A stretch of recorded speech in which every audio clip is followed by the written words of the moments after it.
20 June Paschimbanga দিবস পালন নিয়ে এত শোরগোল কেন? এই ইতিহাস ইজ আনকমফোর্টেবল ফর মেনি। 58টা ভোটের মধ্যে তো একটা মাত্র ভোট শ্যামাপ্রসাদ মুখোপাধ্যায়। নিশ্চয়ই। তাহলে আপনারা কি করে শ্যামাপ্রসাদ মুখোপাধ্যায়কে পশ্চিমবঙ্গের রূপকার হিসেবে তুলে ধরে? তিনি বিধায়কদের অ্যাপিল করেছিলেন যে আপনারা হিন্দু হিসেবে, বাঙালি হিন্দু হিসেবে ভোট দিন। ওই একটা ভোট দেখলে হবে না, ওই একটা ভোট ব্যক্তির একটা ভোট ছিল, but it was Shyamaprasad Mukherjee. 42-এ Nazrul তাকে একটি চিঠি লিখেছিল, খুব মর্মস্পর্শী সেই চিঠি। যারা শ্যামাপ্রসাদকে সাম্প্রদায়িক বলে, আমি বলি সেই চিঠি বিলি করে তাদেরকে পড়ানো উচিত, চোখে আঙুল দিয়ে পড়ানো উচিত। আমরা শুনেছি মোরা এক বৃন্তে দুটি কুসুম, সেখান থেকে দ্য গ্রেট ক্যালকাটা কিলিং হলো। বাঙালি হিন্দুদের জেনোসাইড যদি বলা যায়, সেই ছিল প্রথম বাঙালি হিন্দুদের জেনোসাইড। শ্যামাপ্রসাদের বাংলায় পদ্ম ফোটাতে এতটা সময় লেগে গেল কেন? শ্যামাপ্রসাদের আকস্মিক মৃত্যুটা কি স্বাভাবিক মৃত্যু ছিল? অস্বাভাবিক মৃত্যু। যোগমায়া দেবী কাঁদতে কাঁদতে বিধান রায়কে বললেন যে বিধান, তুমি থাকতে আমার শ্যামা ভুল চিকিৎসায় কি করে মারা যায়? কংগ্রেস অ্যাসাসিনেটেড শ্যামাপ্রসাদ মুখার্জি।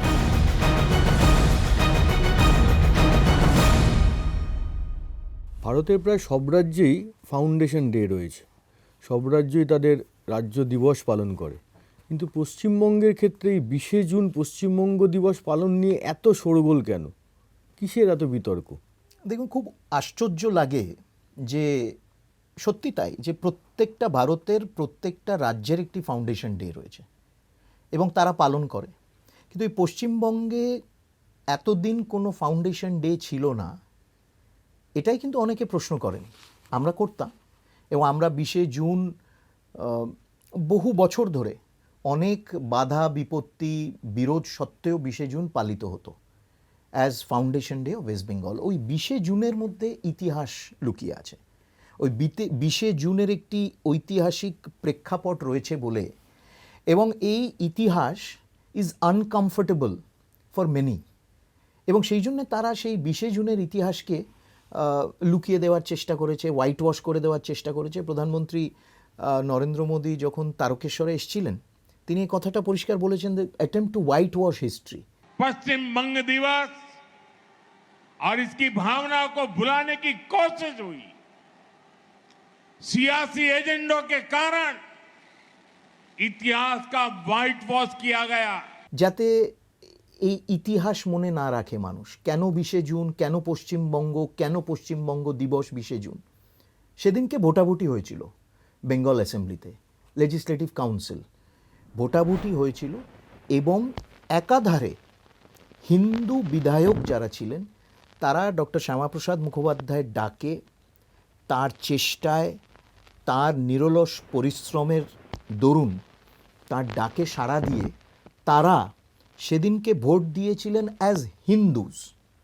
কে কোন পার্টিতে বিলং করে সেটা তারা দেখেনি, এবং শ্যামাপ্রসাদ বাবু সেই কথাটাই তাদের অ্যাপিল করেছিলেন, এবং তার পুরো এই বক্তব্য, তার পুরো অবস্থান, এবং সেই সময় হিন্দু মহাসভার অবস্থান, ডক্টর নির্মলচন্দ্র চট্টোপাধ্যায়, এনসি চ্যাটার্জি ছিলেন সেই সময় প্রাদেশিক হিন্দু মহাসভার সভাপতি, এবং শ্যামাপ্রসাদ বাবুর একেবারে ক্লোজ পলিটিক্যাল কলিগ সোমনাথ চট্টোপাধ্যায়ের বাবা।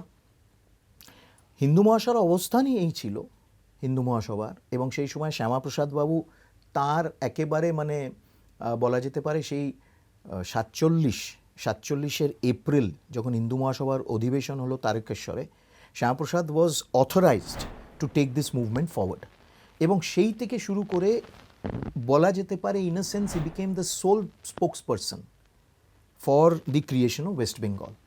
হিন্দু বিধায়করা ভোট দেবে, এবং তারা ভোট দিল পশ্চিমবঙ্গ গঠনের পক্ষে, যে পশ্চিমবঙ্গ বাঙালি হিন্দুর হোমল্যান্ড হিসেবে স্বীকৃতি পাবে, এবং সেই পশ্চিমবঙ্গ ভারতের, স্বাধীন ভারতের অভিন্ন অঙ্গরাজ্য হিসেবে আগামী দিনে থাকবে।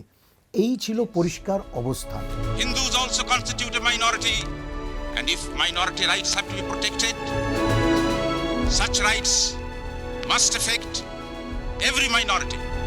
এটা যদি ইতিহাস হয় তাহলে আমরা দেখেছি প্রথমে কংগ্রেসের সরকার পশ্চিমবঙ্গে, তারপর দীর্ঘ সময় বামেদের সরকার, তারপর তৃণমূলের সরকার। এই তিনটে সরকারের আমলেই কিন্তু এই ইতিহাসটা এভাবে উঠে আসেনি। ঠিকই বলেছেন। দেখুন, কংগ্রেসের সরকার বা কংগ্রেসিরা এই ধরনের আচরণ কেন করলো, এটা হয়তো তারাই বলতে পারবে। বর্তমান যে কংগ্রেসের প্রজন্ম, তাদের মধ্যে খুব কমই আছেন, এক দুজন বাদে হয়তো, যারা এই ইতিহাসটা জানে। কিন্তু আমি এখানে অন রেকর্ড বলতে চাইছি, এবং এটা লেখাও রয়েছে অনেক ইতিহাসবিদ যারা, বিশেষ করে দীনেশচন্দ্র সিংহ, ডক্টর নীতিশ সেনগুপ্ত। ডক্টর নীতিশ সেনগুপ্ত তো কংগ্রেসই ছিলেন। তিনি একজন দক্ষ প্রশাসক এবং পরবর্তীকালে একজন মেম্বার অফ পার্লামেন্ট হলেন, কাঁথি থেকে জিতেছিলেন। নীতিশবাবু তার বইতে the unmaking of a nation, Bengal divided, সেখানে পরিষ্কারভাবে তিনি এই এপিসোড, তারকেশ্বর, তারপরে রেজলিউশন, ভোটাভুটি, এবং he has done justice to doctor Shyamaprasad Mukherjee's role. শ্যামাপ্রসাদের যে অবদান, সেই কথা নীতিশবাবু পরিষ্কারভাবে লিখে গেছেন। কংগ্রেসিরা তাদের বই পড়ুক, আমাদের বই নাইবা পড়লেন, কিন্তু নীতিশবাবুর বই তো পড়তেই পারেন তারা। কেন করলো না কংগ্রেসিরা, এটা তাদের বিবেকের কাছে এই প্রশ্নটা রাখা উচিত।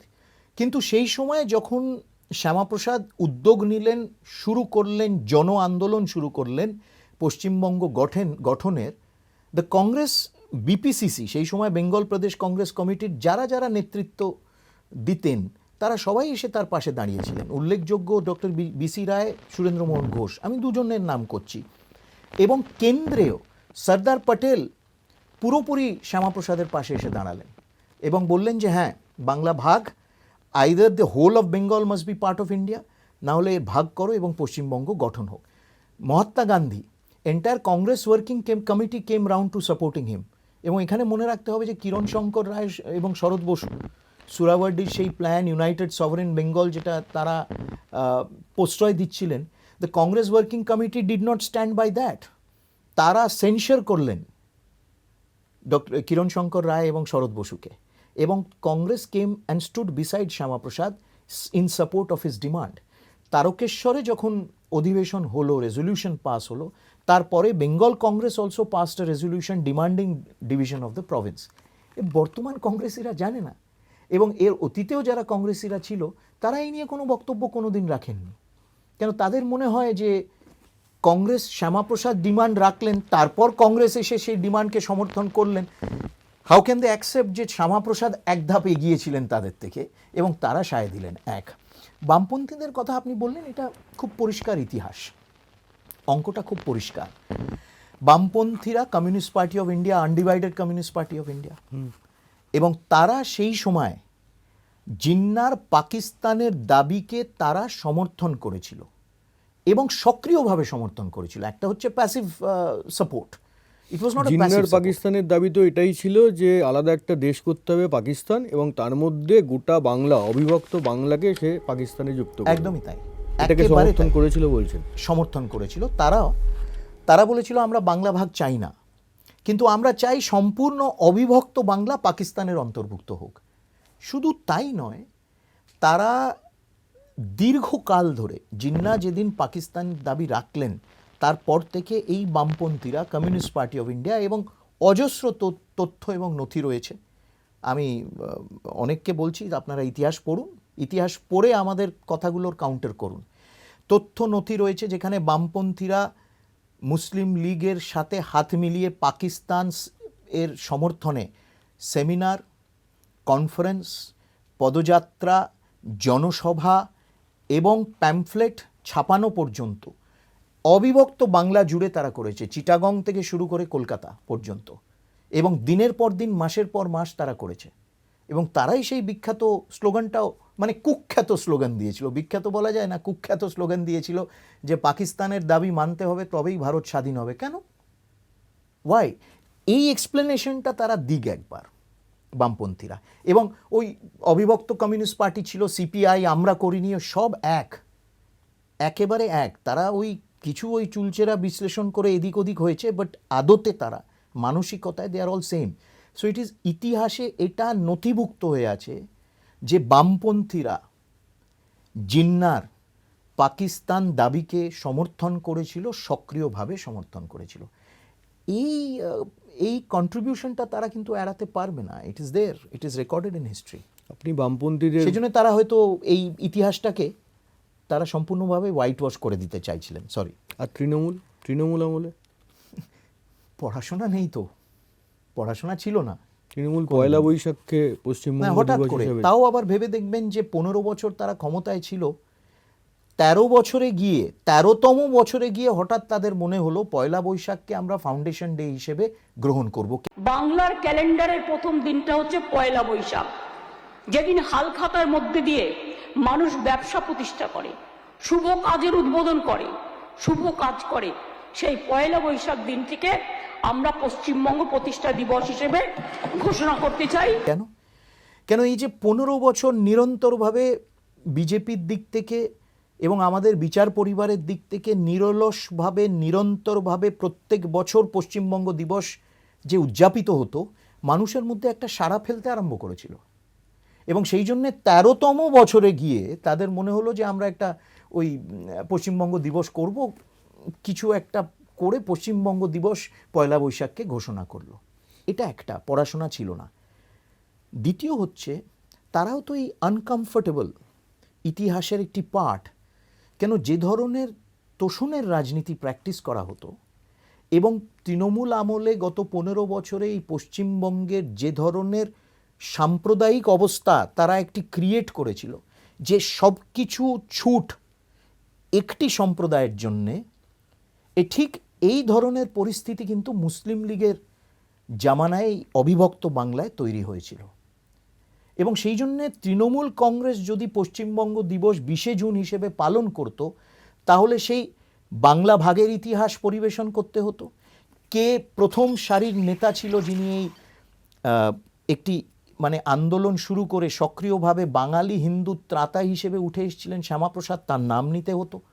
যারা সুরাওয়ার্ডিকে পুজো করে তারা শ্যামাপ্রসাদের নাম নেবে কি করে? নিতে পারবে না। সেই জন্য তারা করেনি। এবং দ্বিতীয় হচ্ছে যে এই যে পুরো মানে যে পরিস্থিতি, তো আপনি ভেবে দেখুন যে 37-38 সালে বঙ্কিমের যখন শতাব্দী, ঋষি বঙ্কিমের শতাব্দী পালন হচ্ছিল, তখন এই বাংলায়, অবিভক্ত বাংলায় মুসলিম লীগ সেই শতাব্দী পালনের বিরোধিতা করেছিল। মুসলিম লীগ প্রকাশ্যে আনন্দমঠের বই প্রকাশ্যে কলকাতার রাজপথে ফেলে সেখানে বনফায়ার, সেই বই জ্বালিয়েছিল এবং রেজাউল করিম তার নিন্দা করে, সেই নিন্দা করে কঠোরভাবে তিনি লিখেছিলেন যে বন্দে মাতরমের বন্যী উৎসবের তিনি মানে বিরোধিতা করছেন। এবং কেন করছেন রেজাউল করিম লিখেছিলেন। আপনি দেখবেন রেজাউল করিমের বই বঙ্কিমচন্দ্র এবং মুসলমান সমাজ পাবেন না, ইটস আউট অফ প্রিন্ট। কেন বামপন্থীরা কেন সেটাকে তারা রিপ্রিন্ট করেনি? তৃণমূল কংগ্রেসের সরকার কেন রিপ্রিন্ট করেনি? রেজাউল করিম উনি তো হিন্দু ছিলেন না, মুসলমান ছিলেন। করেনি এই কারণে, কেন তিনি সেখানে এমন এমন কথা বলে গেছেন যে কথা আজকের দিনেও নাড়া দেয় এবং সেই কথাগুলো আজকের দিনে খুব প্রযোজ্য। এই পশ্চিম বাংলার ক্ষেত্রে বাঙালি সংস্কৃতি, বাঙালির ঐতিহ্য, ঋষি বঙ্কিমের ঐতিহ্যর ক্ষেত্রে আমরা সেগুলো তার বই বিলি করি, আমরা তাকে কোট করি, আমরা তার বই রিপ্রিন্ট করে বিভিন্ন জায়গায় আমরা পৌঁছে দিই। এই হলো অবস্থা। সেই জন্য তৃণমূল কংগ্রেস কোনোদিন করেনি, because they were very uncomfortable. শ্যামাপ্রসাদের নাম কিভাবে নেবে? এবং তারা তো, আপনার মনে আছে যে তৃণমূল কংগ্রেস তো পশ্চিমবঙ্গের নাম বদলে দিতে তৎপর হয়েছিল এবং আমরা সেটাকে আটকেছিলাম। কেন্দ্রে আটকানো হয়েছিল, রাজ্যে আটকানো হয়েছিল যে কোনো মতেই, ভাগ্যিস আমাদের কেন্দ্রের সরকার ছিল, কোনো মতেই নাম পরিবর্তন হবে না। তার পেছনে একটি অভিসন্ধি ছিল, দেয়ার ওয়াজ এ কনস্পিরেসি বিহাইন্ড ইট। কেননা পশ্চিমবঙ্গকে আবার বঙ্গপ্রদেশ বা পশ্চিমবঙ্গকে আবার বাংলা করে দিলে এই অতীতের ইতিহাস আগামী প্রজন্ম ভুলে যাবে। এবং আমরা অন্যদিকে বলছি যে বঙ্গ ছিল, বঙ্গপ্রদেশ ছিল, অনেকে বাংলাদেশ বলতো সেই সময়। এবং সেই অবিভক্ত বাংলা কেন পশ্চিমবঙ্গ হলো, এই ইতিহাস কোনো দিন আমরা ভুলতে পারি না। এই ইতিহাসটাই আপনার থেকে বিশদে জানবো। যেটা আমার বলতে ইচ্ছে করছে যে আমরা শুনেছি মোরা এক বৃন্তে দুটি কুসুম, সেখান থেকে দ্য গ্রেট ক্যালকাটা কিলিং হলো। এটা কেন হলো? কোন প্রেক্ষাপটে হিন্দুর হোমল্যান্ড পশ্চিমবঙ্গের জন্ম হলো? এই ইতিহাসটা যদি আপনি একটু বিশদে বলেন। ইতিহাস তো, এই ইতিহাস সেই সময় একটা খুব পরিষ্কার পরিকল্পনা ছিল। যে আপনি যে কবিকে কোট করলেন, সেই কবির জীবনে আপনি দেখবেন কাজী নজরুলের যখন খুব শরীর খারাপ 42 সালে, সেই সময় কোনো মুসলিম নেতা তার সাহায্য করেননি, এবং তার খুব প্রচণ্ডভাবে তার মানে শারীরিক অবস্থা খুব খারাপ। একমাত্র শ্যামাপ্রসাদ এসে তার পাশে দাঁড়িয়েছিলেন, তার চিকিৎসার ব্যবস্থা করেছিলেন। সেই চিকিৎসার ব্যয়ভার তিনি বহন করেছিলেন। এবং মধুপুরে তাদের যে বাড়ি ছিল, মধুপুরে স্যার আশুতোষ যে একটি করেছিলেন, একটা কান্ট্রি হাউস বলা যায়, সেখানে তাকে নজরুলকে দীর্ঘ প্রায় 2 মাস রেখে যাতে তিনি তার শুশ্রূষা করা এবং তিনি রিকভার করতে পারেন করেছিলেন। এবং পরবর্তীকালে 42-এ নজরুল তাকে একটি চিঠি লিখেছিল, খুব মর্মস্পর্শী সেই চিঠি। যারা শ্যামাপ্রসাদকে সাম্প্রদায়িক বলে, আমি বলি সেই চিঠি বিলি করে তাদেরকে পড়ানো উচিত, চোখে আঙুল দিয়ে পড়ানো উচিত। এবং নজরুল লিখছেন সেখানে প্রথম বা দ্বিতীয় পংক্তিতে যে আপনি যদি আমার এই ব্যবস্থা না করতেন, আমিও কবি মধুসূদনের মতন হাসপাতালে মারা যেতাম। এই কথা তিনি লিখলেন।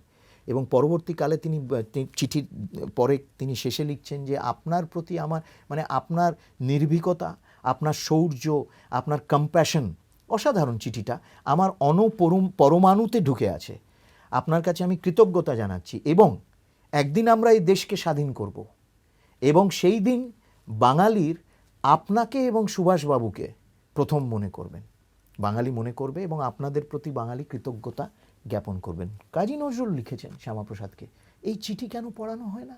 এই চিঠি কেন কোনোদিন পাবলিক, আমরাই সেই চিঠি লিখতাম, নিজেদের লেখায় উদ্ধৃত করতাম, বক্তৃতায় উদ্ধৃত করতাম, বিকজ ইট ওয়াজ আনকমফোর্টেবল। ওই চিঠি পড়লে তো তাহলে তো শ্যামাপ্রসাদ কমিউনাল স্ট্যাম্প সাম্প্রদায়িক হলেন না। এবং সেই জন্যে সেই সময় আপনি যদি দেখেন যে মুসলিম লীগের পরিষ্কার পরিকল্পনা ছিল, ফ্রেডরিক বারোজ ছিল বাংলার লাস্ট ব্রিটিশ গভর্নর, এবং ফ্রেডরিক বারোজ এবং মুসলিম লীগের একটি প্ল্যানই ছিল যে পাকিস্তানের দাবি যেই আরও জোরালো হবে, you have to make sure যে পুরো বাংলা ইনক্লুডিং ক্যালকাটা যাতে পাকিস্তানের অন্তর্ভুক্ত হয়। এবং তার জন্যে একটি পথ ছিল যে এখানে এমন একটি ওই ডাইরেক্ট অ্যাকশন প্ল্যান হোক যে হিন্দুরা স্বতঃস্ফূর্তভাবে আইদের ছেড়ে চলে যাবে, এই বাংলা তারা খালি করবে, কিংবা তারা মেনে নেবে। কেন 45% মুসলিম হিন্দু ছিল সেই সময়, 55% মুসলিম, 55% মুসলিম। Either they would accept to be second class citizens in Bengal, একেবারে ভয়ভীত হয়ে তারা হাত জোর করে করজোড়ে জানু হয়ে নতমস্তক হয়ে ঠিক করবে যে আমরা মুসলিম লীগের রুলে থাকবো, কিংবা তারা ছেড়ে চলে যাবে। ওটা একটা এক্সপেরিমেন্ট তারা চেষ্টা করেছিল। এবং সেই ডাইরেক্ট অ্যাকশন ক্যালকাটা কিলিংয়ের পর শ্যামাপ্রসাদ বাবু এবং তার যারা অন্যান্য যারা সেই সময় যারা বাংলার চিন্তাবিদ মনীষীরা ছিলেন, তারা ঠিক করলেন যে না, এইভাবে থাকা যাবে না। আমাদের একটি ঐতিহ্য, আমাদের সংস্কৃতি, আমাদের কৃষ্টি, আমাদের সব, আমাদের যে একটা রিচ কালচারাল লেগেসি, আমরা যে এত বিশাল একটি 45% জনসংখ্যা এই প্রদেশের, আমাদের নিজেদের ব্যবস্থা করতে হবে যদি আমরা বাঁচতে চাই। 16ই আগস্ট 1946 ডাইরেক্ট অ্যাকশন। কি হয়েছিল সেদিনকে কলকাতায়? না, সেদিনকে আমি মৃদু হাসলাম বামপন্থীদের কথা ভেবে।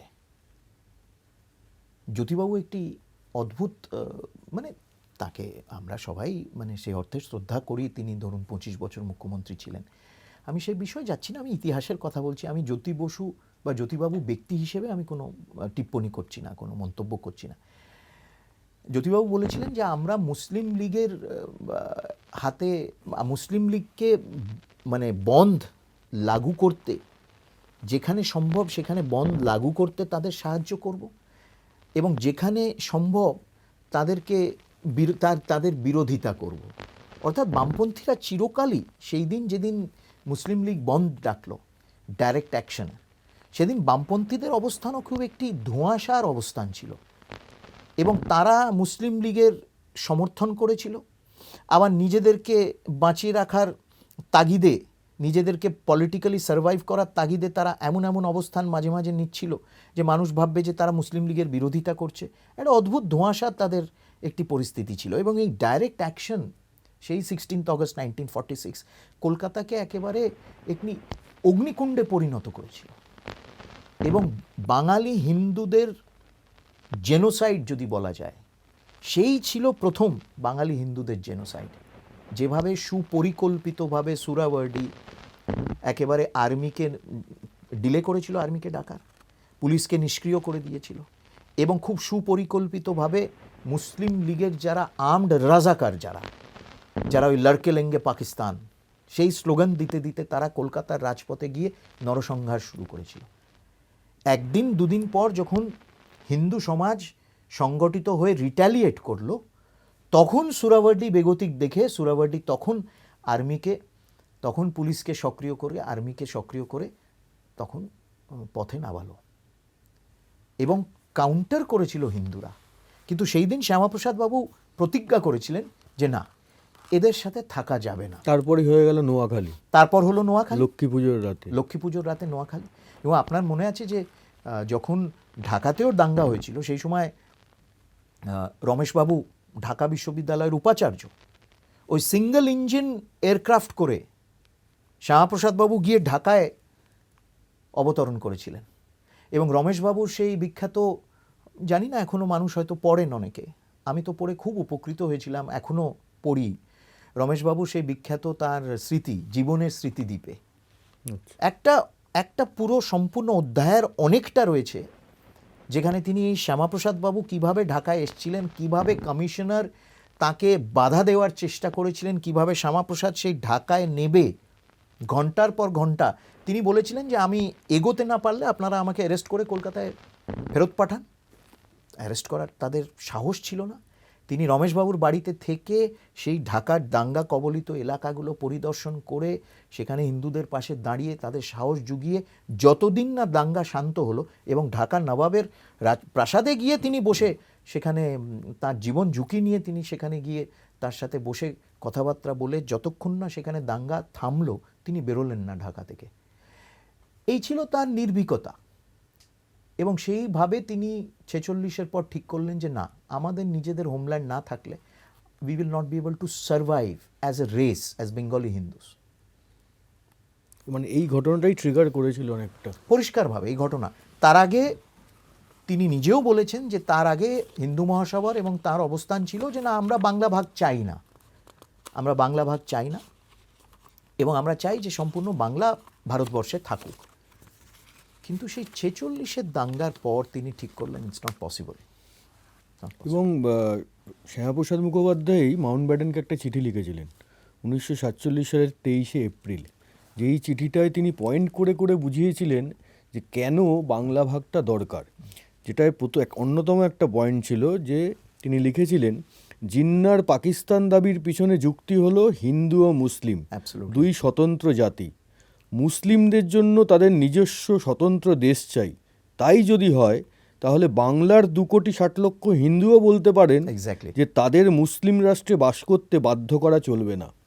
তারপরের আরেকটা পয়েন্টে তিনি লিখেছিলেন, যদি মুসলিমরা ভারতের জনসংখ্যার 24% হয়ে পৃথক দেশ দাবি করতে পারে, তাহলে বাংলার 45% হিন্দু নিশ্চয়ই এমন এক সংখ্যালঘু গোষ্ঠী যাকে তার ইচ্ছার বিরুদ্ধে পাকিস্তানে থাকতে বাধ্য করা যায় না।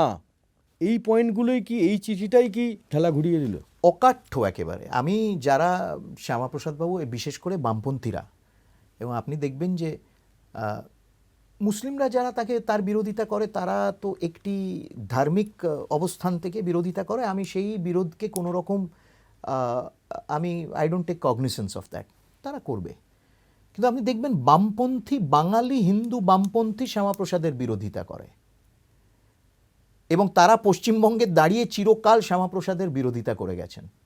বামপন্থী বাঙালি হিন্দু বামপন্থী, তারা নিজেদেরকে হিন্দু বলে না অবশ্য অনেকে, ইটস অ্যান আইরনি।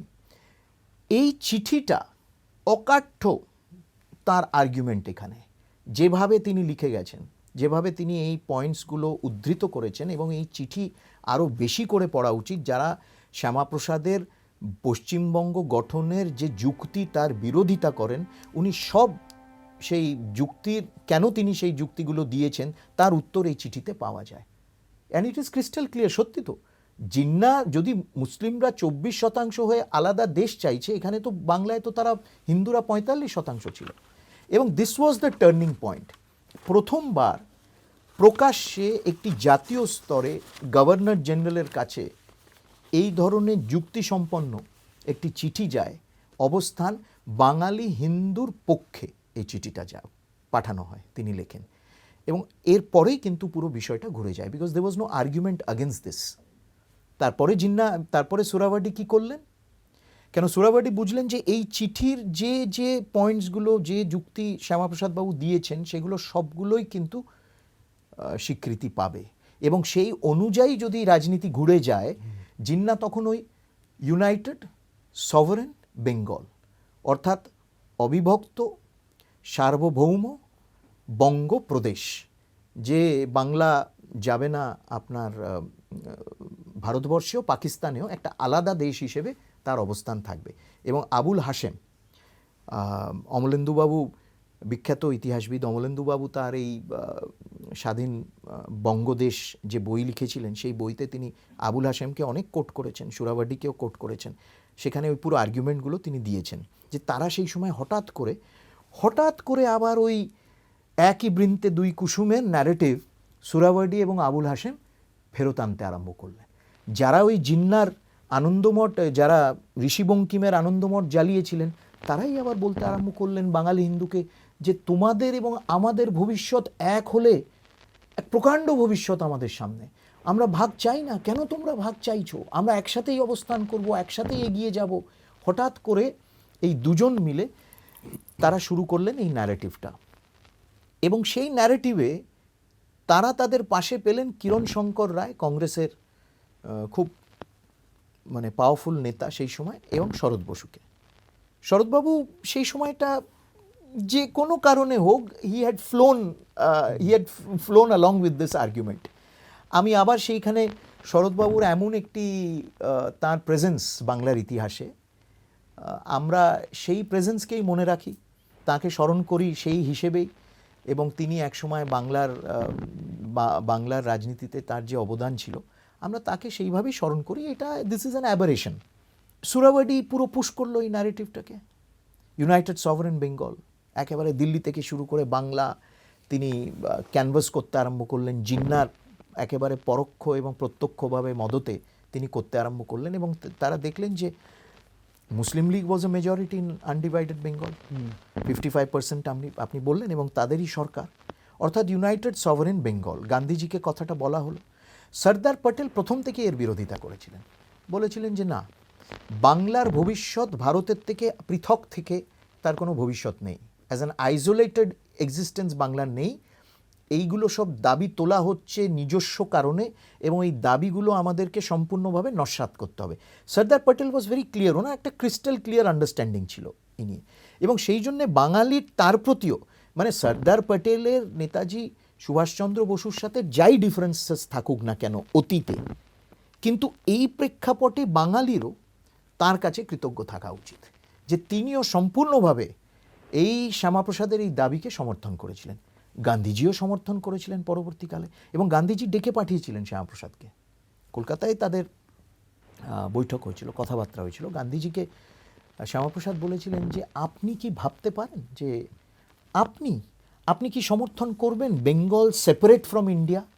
গান্ধীজির চোখে জল এসে গেছিল তখন। বলেছিলেন যে তুমি আমাকে এই প্রশ্ন করছো, তুমি তো আমাকে চেনো, you are asking me this question বলে এইরকম একটি তাদের বৈঠক হয়েছিল। এবং সেখানে শ্যামাপ্রসাদ গান্ধীজিকে বলেছিলেন, তিনি যখন সুরাবাডির এই ইউনাইটেড সভারেন বেঙ্গলের কথাটা গান্ধীজি পাড়লেন, শ্যামাপ্রসাদ বলেছিলেন খুব ভালো কথা, কিন্তু সুরাবাডিকে আপনি একটা মুচলেকা দিতে বলুন, ask him to give an undertaking, যে এই যে ইউনাইটেড সভারেন বেঙ্গল গঠিত হওয়ার পর তার তো অ্যাসেম্বলিতে তো তার সংখ্যাগরিষ্ঠতা থাকবে মুসলিম লীগের, তিনি এই ইউনাইটেড সভারেন বেঙ্গল গঠন করার পর তিনি কি একটা আন্ডারটেকিং দেবেন যে তিনি পরবর্তীকালে কোনো দিন সেই ইউনাইটেড সভারেন বেঙ্গলকে তার সংখ্যাগরিষ্ঠতার বলে পাকিস্তানে অন্তর্ভুক্ত করে দেবে না? জিন্না ওয়াজ কট, সুরাবাডি ওয়াজ কট, হি ওয়াজ কট অফ গার্ড। শ্যামাপ্রসাদ খুব তুখোড় ছিলেন, এবং সেই জন্য ফ্রেডরিক বারুস বলেছিলেন যে মোস্ট আনস্ক্রুপুলাস পলিটিশিয়ান। আমি তো বলি যে ব্রিটিশ একজন গভর্নর যদি একজন ভারতীয় রাজনেতাকে আনস্ক্রুপুলাস বলে, it is a badge of honour. এবং বামপন্থীরা বলে যে ওনার তো একটা ভোট ছিল, কংগ্রেসীরা। আমি ওটাতেই আসছিলাম যে 1947 সালের 20শে জুন সেদিন কার্যত 3টি অধিবেশন বসে। প্রথমটিকে বলা যায় অবিভক্ত বিধানসভা, দ্বিতীয়টিকে কার্যত বলা যায় পশ্চিমবঙ্গ বিধানসভা, যদিও তখনও পশ্চিমবঙ্গ তৈরি হয়নি। কেন বলা যায় সেটা বলছি। এবং তৃতীয়টি কার্যত পূর্ববঙ্গ বিধানসভা। প্রথম যেটি অবিভক্ত বিধানসভার অধিবেশন, সেইখানে কি সিদ্ধান্ত হলো? সেখানে সিদ্ধান্ত হলো যে পশ্চিমবঙ্গ হবে না, পুরোটাই বাংলা থাকবে, অবিভক্ত বাংলা, এবং সেটা পাকিস্তানের সঙ্গে যুক্ত হবে। এর পক্ষে ভোট পড়ে 126-90, যেহেতু মুসলিম লীগের বিধায়ক বেশি ছিলেন তাই তাদের পক্ষে ভোটটা বেশি পড়ে, এটাই মুসলিম লীগের দাবি ছিল। এরপর অমুসলিম সংখ্যাগরিষ্ঠ জেলাগুলির সদস্যদের মধ্যে ভোট হয়। সেখানে সিদ্ধান্ত হয় বাংলা ভাগ হবে, পশ্চিমবঙ্গ থাকবে ভারতে। এর পক্ষে ভোট পড়ে 58-21। এরপর যেসব জেলায় মুসলিম বেশি সেখানে ভোট হয়। তারা ঠিক করেন বাংলা ভাগ হবে না, পুরো বাংলাই পাকিস্তানের সঙ্গে যুক্ত হবে। এর পক্ষে ভোট পড়ে 107-34, অনেকে বলেন 106-35। দুরকম তথ্য পাওয়া যায়। যেটা এর মধ্যে কিন্তু অনেকেই মনে করেন যে সবচেয়ে গুরুত্বপূর্ণ সিদ্ধান্তটি হয়েছিল দ্বিতীয় অধিবেশনে, যেখানে 58-21 ভোটে পশ্চিম বাংলা ভাগের দাবিটাকে মেনে নেওয়া হয়েছিল, স্বীকৃতি দেওয়া হয়েছিল। কারণ অবিভক্ত বিধানসভার সিদ্ধান্তকে পশ্চিমবঙ্গ বিধানসভার সিদ্ধান্ত নাকচ করে দিয়েছিল।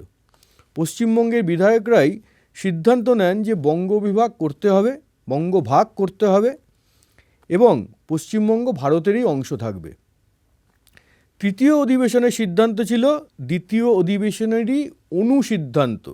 কারণ বাংলা ভাগ যদি হয়ে যায়, বঙ্গ বিভাগ যখন হবেই, তখন গোটা বাংলার বদলে কেবল পূর্ববঙ্গই পাকিস্তানের সঙ্গে যাবে, গোটা বাংলা তো পাচ্ছে না। আর দ্বিতীয় অধিবেশনে সিদ্ধান্ত হয়ে গেল যে বাংলা ভাগ হচ্ছে, তাহলে পড়ে থাকলো কি পূর্ববঙ্গ, যেখানে মুসলিমদের সংখ্যার বেশি, সেই অংশটা চলে যাবে পাকিস্তানের সঙ্গে।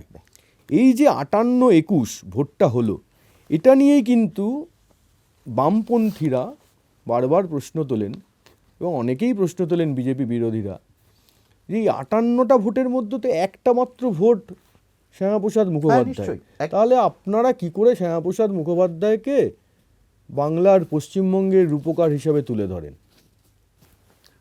তো আপনারাই হন না রূপকার। এতদিন ধরে আপনারা ক্লেম করেননি কেন? মানে আমরা যতবার ক্লেম করেছি আপনারা বলতেন, কংগ্রেস বলতো আমরা রূপকার, বামপন্থীরা বলতো আমরা রূপকার, শ্যামাপ্রসাদের তো একটি ভোট ছিল, তোমরা কোথা থেকে হলে রূপকার? ভালো কথা তো। আমার প্রশ্ন এখানে প্রথম হলো যে তাহলে why didn't the Congress and the left own it up? কমিউনিস্টরা বলতো we have created West Bengal, কোনোদিন বলেনি, চুপ করে থেকেছে। কংগ্রেস কোনোদিন বলেনি যে তারা চুপ করে থেকেছে। এখন যখন পশ্চিমবঙ্গ দিবস একেবারে সরকারিভাবে অফিসিয়ালি সারা রাজ্য জুড়ে পালিত হচ্ছে, এখন তারা এই কুতর্কগুলো উঠিয়ে আনছে। এতদিন কিন্তু এই কুতর্ক কেউ আনেনি, নোবডি। কোথাও আপনি দেখবেন বামপন্থীরা কোনোদিন বলতো না। আমরা বলছি আপনারাও আসুন না, আপনারাও ক্রেডিট নিন। আমরা তো কংগ্রেসের নাম নিচ্ছি। আমরা বলছি ডক্টর বিসি রায় শ্যামাপ্রসাদকে সমর্থন জানিয়েছিলেন। আমি বলছি সুরেন্দ্রমোহন ঘোষ মধুদা, আমি সুরেন্দ্রমোহন ঘোষের ডাকনামও তার যে নামে তিনি পরিচিত ছিলেন সেই নামও বলছি। কংগ্রেসীরা বলতে পারবেন মধুদাকে, আমি যদি বলি মধুদা, তারা বলতে পারবেন সুরেন্দ্রমোহন ঘোষের নাম ছিল মধু ঘোষ? বলতে পারবেন না। কংগ্রেসের ইতিহাস আমরাও পড়েছি, শুধু জয়রাম রমেশ পড়েননি। They could take the credit, they did not. ঠিকই শ্যামাপ্রসাদ বাবুর একটা ভোট ছিল হিন্দু মহাসভার, এবং সেই জন্যে বলছি যে একটু ইতিহাসটা তারা পড়ুক, নথিপত্র পড়ুক, চিঠিপত্র পড়ুক তারা। তাকে তিনি যে ধরনের উদ্যোগ নিয়েছিলেন, তিনি যেভাবে সক্রিয়ভাবে একেবারে he plunged into the action for creating West Bengal, তিনি মোবিলাইজ করলেন পাবলিক ওপিনিয়ন। মানে আপনি বলতে চাইছেন এই একটা ভোট দিয়ে ওটাকে মাপাটা ঠিক হবে না? শ্যামাপ্রসাদকে মাপতে হবে, শ্যামাপ্রসাদের অবদানকে মাপতে হবে। তিনি কিভাবে মোবিলাইজ করলেন, কনভিন্স করলেন inside the assembly and outside the assembly. অ্যাসেম্বলির বাইরে গ্যালপ পোল করেছিল, এবং 99% Bengali Hindus voted in favour, এবং তার নথি রয়েছে, তার প্রমাণ রয়েছে। রাতারাতি তো হয়নি, মাসের পর মাস, এই এপ্রিল থেকে শুরু করে জুন, এই 2 মাস, মার্চ মাস থেকে, ইনফ্যাক্ট 17ই মার্চ 1947 বিবৃতি দেন Shyamaprasad Mukhopadhyay, why Bengal must be divided into two provinces, must Bengal be divided into two province, এটা তার প্রকাশ্যে স্টেটমেন্ট ছিল। When we talk about minorities, it is suggested as if the Muslim League represents the only minority in India. But that is not so. There are other minorities.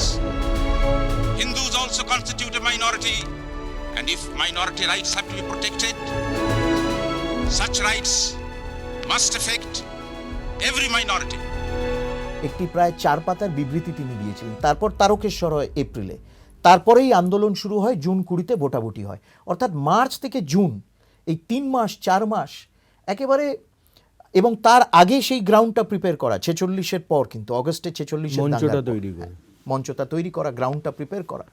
তো 6 মাস ধরে তিনি যে অবস্থান নিয়েছিলেন, যেভাবে তিনি পাবলিক ওপিনিয়ন মোবিলাইজ করেছিলেন, both inside the assembly legislative opinion, outside the assembly public opinion, এবং সেই সময়কার বাংলার মনীষীরা ডক্টর মেঘনাথ সাহা থেকে শুরু করে সুনীতিবাবু, সুনীতি কুমার চট্টোপাধ্যায়, রাধা কুমুদ মুখার্জি, রাধা কমল মুখার্জি, পি.আর. ঠাকুর, রাজবংশী নেতারা, অন্যান্য দলিত, যোগেন মণ্ডল বাদে সব যারা দলিত নেতারা ছিলেন তারা শ্যামাপ্রসাদের পাশে এসে দাঁড়িয়েছিলেন। কংগ্রেসের থেকেও এসে তারা দাঁড়িয়েছিলেন তার পাশে, রাতারাতি হয়নি।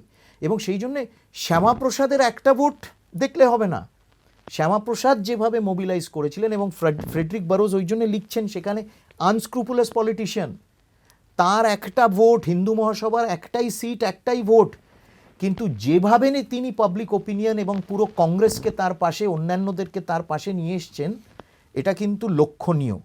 এবং শ্যামাপ্রসাদ বাবুর একটাই অ্যাপিল ওয়াজ ভেরি ক্লিয়ার বিধায়কদের, তিনি বিধায়কদের অ্যাপিল করেছিলেন যে আপনারা হিন্দু হিসেবে, বাঙালি হিন্দু হিসেবে ভোট দিন, আপনারা কে কোন দলের বিধায়ক সেই দলের কথা না ভেবে, আপনাদের বিচারধারা, আইডিওলজি বা পার্টির প্রোগ্রাম না ভেবে, আপনারা বাঙালি হিন্দু বিধায়ক সেই হিসেবে আপনারা ভোট দিন। বামপন্থীরা তো এই কথাগুলো তাদের বলতে অসুবিধে হয়, কি করে তারা বলবে? So this entire mobilisation Shyamaprasad babu করেছিলেন। নাহলে যদুনাথ সরকার, রমেশ মজুমদার, সুনীতিবাবু, এবং একটা কথা মনে রাখতে হবে আমাদেরকে, আমরা যখন শ্যামাপ্রসাদ মুখার্জির পার্সোনাকে দেখছি, this was in 1946, let us remember উনি 1929-এ প্রথম ইউনিভার্সিটি কনস্টিটুয়েন্সি, সেই সময় উনি বেঙ্গল লেজিসলেটিভ কাউন্সিলে ঢোকেন। 1929 টু আমরা 1947-এর কথা বলছি। তার দীর্ঘ 20 বছর তিনি বাংলার শিক্ষা জগৎ, সংস্কৃতি জগৎ এবং পাবলিক লাইফে he had made his space. এবং এদের যাদের যাদের নাম আমি করছি আজকে, ইনক্লুডিং ডক্টর বিধানচন্দ্র রায়, সবাই স্যার আশুতোষের দ্বারা উপকৃত, সবাই স্যার আশুতোষের দ্বারা তাদের জীবন যখন শুরু করেন যে যার নিজের কর্মক্ষেত্রে, স্যার আশুতোষের সেই towering presence, all of them were benefited by him. তিনি তাদের বেনিফ্যাক্টর হিসেবে তাদেরকে সমর্থন করতেন, তাদেরকে উৎসাহিত করতেন, তাদেরকে সব ধরনের সুযোগ সুবিধে স্যার আশুতোষ করে গেছিলেন। তো শ্যামাপ্রসাদকে বাংলার রাজনীতিতে, শ্যামাপ্রসাদকে বাংলার ইতিহাসে আইসোলেশনে দেখলে হবে না, ওই একটা ভোট দেখলে হবে না। ওই একটা ভোট ব্যক্তির একটা ভোট ছিল, but it was Shyamaprasad Mukherjee, he carried the legacy of sir Ashutosh. এই যে আপনি বলছেন ইট ওয়াজ শ্যামাপ্রসাদ মুখার্জি, এটা নিয়েও একটা পাল্টা ন্যারেশন খাড়া করা হয়, সোশ্যাল মিডিয়ায় প্রায়ই দেখা যায়। সোশ্যাল মিডিয়া তো হোয়াটসঅ্যাপ হিস্ট্রি বেশি আমাদের পড়া উচিত না, উচিত ওই না, WhatsApp, তাও social এখন media তো এড়িয়ে history। চলা যায় না, স্বাভাবিকভাবে। তো বেশ কিছু পারসেপশন ওখান থেকেই তৈরি হয়, ন্যারেশন ওখান থেকেই তৈরি হয়। এবং যে অনেক সোশ্যাল মিডিয়া আবার পাকিস্তান থেকেও চালিত হয় কিন্তু। আচ্ছা, সেখানে যেটা বলা হয় যে শ্যামাপ্রসাদ মুখার্জি যদি এত কিছুই করে থাকেন, পশ্চিমবঙ্গের জন্মের নায়ক যদি তিনিই হয়ে থাকেন, তাহলে প্রথম যে ভোটটা হলো 1952 সালে, পশ্চিমবঙ্গে মাত্র 9টি আসন কেন পেল শ্যামাপ্রসাদের দল, ঠিকই, জনসংঘ, এবং সারা দেশে মাত্র, যখন লোকসভার বিধানসভা একসঙ্গে হলো, লোকসভায় পেল 3টি আসন, সারা দেশে পশ্চিমবঙ্গ থেকে 2টি, আর বিধানসভার ক্ষেত্রে পেল 9টি আসন। তার থেকে তো অনেক বেশি পেয়েছিল কংগ্রেস, 150খানা আসন পেয়েছিল। বিধানচন্দ্র রায় প্রথম নির্বাচিত মুখ্যমন্ত্রী রাজ্যের হলেন, এবং এমনকি কমিউনিস্ট পার্টিও 28টি আসন পেয়েছিল। মানে যার হাত দিয়ে জন্ম, তিনি হিন্দুদের হিন্দু হোমল্যান্ড দিলেন, সেই হিন্দুরা কেন শ্যামাপ্রসাদকে ভোটে জেতালেন না? দেখুন, হিন্দুরা শ্যামাপ্রসাদকে ভোটে জেতায়নি, এটা সঠিক তথ্য না। মানে যারা এই সব সোশ্যাল মিডিয়াতে পরিবেশন করেন, এক হচ্ছে যে শ্যামাপ্রসাদ অ্যাজ ইন শ্যামাপ্রসাদ সেই বাঙালি হিন্দু হোমল্যান্ড গঠন করার যে পুরো ইতিহাস প্রক্রিয়া ছিল, সেখানে বাঙালি হিন্দু তার নিজের রাজনৈতিক অবস্থান বা পরিচয়কে আলাদা রেখে নিজেদের হোমল্যান্ড গঠন করেছিলেন। হোমল্যান্ড গঠিত হলো, হোমল্যান্ড ভারতবর্ষের অন্তর্ভুক্ত হলো, সেই ইতিহাস, সেই এপিসোড, সেই রাজনীতি অবসান হলো। তারপরে যে যার নিজের রাজনৈতিক পরিচয়, তার নিজস্ব পার্টি, সেই পার্টির প্রোগ্রাম, পার্টির দল, সেই নিয়ে তারা রাজনীতি করলেন। যে যেমনভাবে জিতে এলেন অ্যাসেম্বলিতে, তারা সেইভাবে সংখ্যাগরিষ্ঠতা নিয়ে ঢুকলেন। এ কথাও মনে রাখতে হবে যে জনসংঘ গঠিত হয়েছিল অক্টোবর 21 অক্টোবর 1951 সাল, অর্থাৎ প্রথম সাধারণ নির্বাচন ঘোষিত হওয়ার ঠিক 2 মাস আগে একটি নতুন দল ঘোষণা করে সেই দলকে সর্বভারতীয় স্তরে স্থাপনা করাটা কী ধরনের চ্যালেঞ্জ, এবং যেখানে নেহরু বলছেন আই উইল ক্রাশ জনসংঘ, নেহরুর তো সেই ক্রাশ করে দেওয়ার একটা মেন্টালিটি ছিল, কংগ্রেসের তখনও ছিল। এখনও আমরা দেখছি অশোক গেহলোট বলছেন if Indira Gandhi was there she would have banned BJP. ওদের একটা ওই ব্যান করা, ক্রাশ করা একটা টেন্ডেন্সি কংগ্রেসের আছে, ছিল, তখনও ছিল। এবং তার উত্তরে শ্যামাপ্রসাদ বলেছিলেন I will crush that crushing mentality. অর্থাৎ গণতন্ত্রে এই যে গুড়িয়ে দেওয়ার মানসিকতাকে আমি গুড়িয়ে দেব, সেই গুড়িয়ে দেওয়ার মানসিকতার কিন্তু কোনো স্থান নেই একটি গণতান্ত্রিক দেশে, সাংবিধানিক দেশে নেই। একথা তিনি বলেছিলেন। আমাদের মনে রাখতে হবে যে জনসংঘ গঠিত হলো, সেই দলের কাছে না ছিল রিসোর্সেস, তখন ডেকে ডেকে বলতে হতো যে জনসংঘের টিকিটে তুমি লড়ো। জনসংঘ সব আসনে ক্যান্ডিডেটও দিতে পারেনি, পশ্চিমবঙ্গেও দিতে পারেনি। অর্থের অভাব ছিল, লোকবলের অভাব ছিল, পার্টি সবে 2 মাস হয়েছে, গঠিত হয়েছে, তা সত্ত্বেও যে 9টা আসন পেয়েছে পশ্চিমবঙ্গ বিধানসভায়, এটা কিন্তু অকল্পনীয়। এবং হ্যাঁ, ঠিকই জাতীয় স্তরে তারা 3টে আসন পেয়েছিল, কিন্তু সেই যে 52 সালে প্রথম সাধারণ নির্বাচনের পর যে জাতীয় দলের তকমা জনসংঘ পেয়েছিল, আজ অবধি কিন্তু ভারতীয় জনতা পার্টি পর্যন্ত আজ অবধি সেই জাতীয় দলের তকমা কিন্তু কোনোদিন বিলুপ্ত হয়নি। শ্যামাপ্রসাদ জাতীয় দল গঠন করেছিলেন, আজ অবধি সেই জাতীয় দল রয়েছে। সিপিআই তো আর জাতীয় দল নয় এখন, বামপন্থীদের অনেকবার জাতীয় কি রিজিওনাল সেই নিয়ে তাদের অনেক টানাপোড়েন করতে হয়েছে। এবং আজকে একটা প্রদেশের পর প্রদেশ কংগ্রেস নিশ্চিহ্ন হয়ে যাচ্ছে। প্রায় 100টা ইলেকশন রাহুল গান্ধী হেরেছেন। কংগ্রেসের অবস্থা দেখুন, যারা সেই সময় মানে যারা আজকে বলে যে তিনি কেন হলেন না, তিনি তো জিততে পারলেন না, তাদের নিজেদের অবস্থা দেখুন। কিন্তু যা গঠন করে গেছিলেন, যে ধরনের সংগঠন গঠন করে গেছিলেন, ভিত স্থাপন করে গেছিলেন, আগামী দিনে পরবর্তীকালে দীনদয়াল উপাধ্যায়, আচার্য দেবপ্রসাদ ঘোষের মতন মানুষেরা যে এগিয়ে নিয়ে গেছিলেন, আজ অবধি সেই it's still a national party. এইভাবে দেখতে হবে পুরো বিষয়টা। কিন্তু আর এই হিন্দু মহাসভা থেকে জনসংঘটা তৈরি করতে হলো কেন? না দেখুন, হিন্দু মহাসভা উনি যখন ভারত স্বাধীন হলো এবং আমাদের নিজস্ব যখন সংবিধান তৈরি হলো, তিনি হিন্দু মহাসভাকে একটি পরামর্শ দিয়েছিলেন যে এবার তো আর আমরাই তো আমাদের সংবিধান তৈরি করেছি এবং স্বাধীন ভারতবর্ষ হয়ে গেছে, এবং স্বাধীন ভারতবর্ষের যে সরকার, সেই সরকার তো সবারই সংরক্ষণ করবে। ঠিক। এবং সেই জন্য তিনি বলেছিলেন give up politics to only focus on culture. সেটা হিন্দু মহাসভা মানলেন না, তিনি তখন হিন্দু মহাসভা ছেড়ে বেরিয়ে এলেন। কিছুকাল তিনি লিডার উইদাউট পার্টি ছিলেন, কিন্তু তারপর তিনি দেখলেন যে এই যে কংগ্রেসের যে বেহেমথ, যেটা মানে এই যে একটা কংগ্রেসের প্রেশার, এবং বিশেষ করে সর্দার প্যাটেলের মৃত্যুর পর কংগ্রেস ওই যে আস্তে আস্তে একটি পারিবারিক দল এবং একটি একেবারে অসহিষ্ণু দলে পরিণত হচ্ছিল, ওনার তখন মনে হয়েছিল যে এর কাউন্টার আমাদের একটি রোডম্যাপ এবং ন্যারেটিভ দিতে হবে, একটা প্রোগ্রাম দিতে হবে। এবং সেই জন্য তিনি জনসংঘ গঠন করলেন। বাঙালি, একেবারে মানে খাঁটি বাঙালি, দক্ষিণ কলকাতার বাঙালি, তিনি একজন জাতীয় নেতা হিসেবে জাতীয় দল গঠন করলেন, জনসংঘ। সেই জন্য যারা বলে যে এই তো বিজেপি, জনসংঘ সব মানে বাইরের এই সব অবাংলা পার্টি, একটা দল দেখাক যে দল বাঙালি গঠন করেছে এবং যে দল সেই গঠন হওয়ার পর 72 বছর ধরে এখনো সেই দল চলছে। আচ্ছা, উনি আরেকটা জিনিস, একটা কাণ্ড ঘটিয়েছিলেন, সেটা হচ্ছে 33 বছর বয়সে কলকাতা বিশ্ববিদ্যালয়ের উপাচার্য। হ্যাঁ, যা সারা বিশ্বে এরকম নজির বোধহয় নেই। তো শিক্ষাবিদ হিসাবে কীরকমভাবে দেখেন? দেখুন, অসাধারণ তার শিক্ষাবিদ হিসেবে তার যে মানে শ্যামাপ্রসাদ বাবুর যে এই দিকটা, is dimension as an educationist, এটা একটা অসাধারণ এবং বিরল কিন্তু আমাদের দেশের ইতিহাসে। তিনি 33 বছর বয়সে ভাইস চ্যান্সেলর হয়েছিলেন তার নিজের জোরে কিন্তু, এবং তিনি শিক্ষা জগতের সাথে তার যখন প্রায় ইন হিজ 20s, তিনি তখন থেকেই কিন্তু ওতপ্রোতভাবে জড়িত ছিলেন শিক্ষা জগতের সাথে।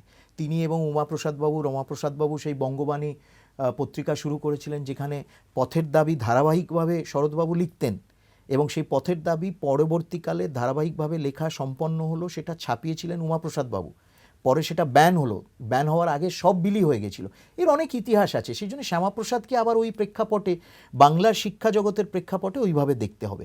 পরবর্তীকালে তিনি যখন ভাইস চ্যান্সেলর হলেন কলকাতা বিশ্ববিদ্যালয়, ভারতীয় ভাষায় শিক্ষা প্রদান করা, বাংলায় সায়েন্টিফিক টার্মস ডেভেলপ করা, ইসলামী ইতিহাস এবং চর্চার বিভাগ গঠন করা, উইমেন এডুকেশনের ওপর বিশেষ জোর দেওয়া, মিলিটারি ট্রেনিংয়ের ওপর জোর দেওয়া, স্কিল এডুকেশনের ওপর জোর দেওয়া, এই সব দিক যদি আমরা দেখি, এবং অনেক যারা পরবর্তীকালে কিংবদন্তি ইতিহাসবিদ হয়েছেন, যেমন আমি একজনের নাম বলতে পারি, নিহার রঞ্জন রায়, অন্যদিকে বেণীমাধব বড়ুয়া, যিনি সেই বিখ্যাত পালির অধ্যাপক ছিলেন, সবাই তাদের লেখার মাধ্যমে, তাদের বই, তাদের থিসিসে আপনি দেখবেন শ্যামাপ্রসাদ বাবু এক প্রকাণ্ড বটগাছের মতন কিন্তু তাদেরকে সহায়তা, তাদের প্রতি সহানুভূতি উপাচার্য হিসেবে দেখিয়ে গেছেন।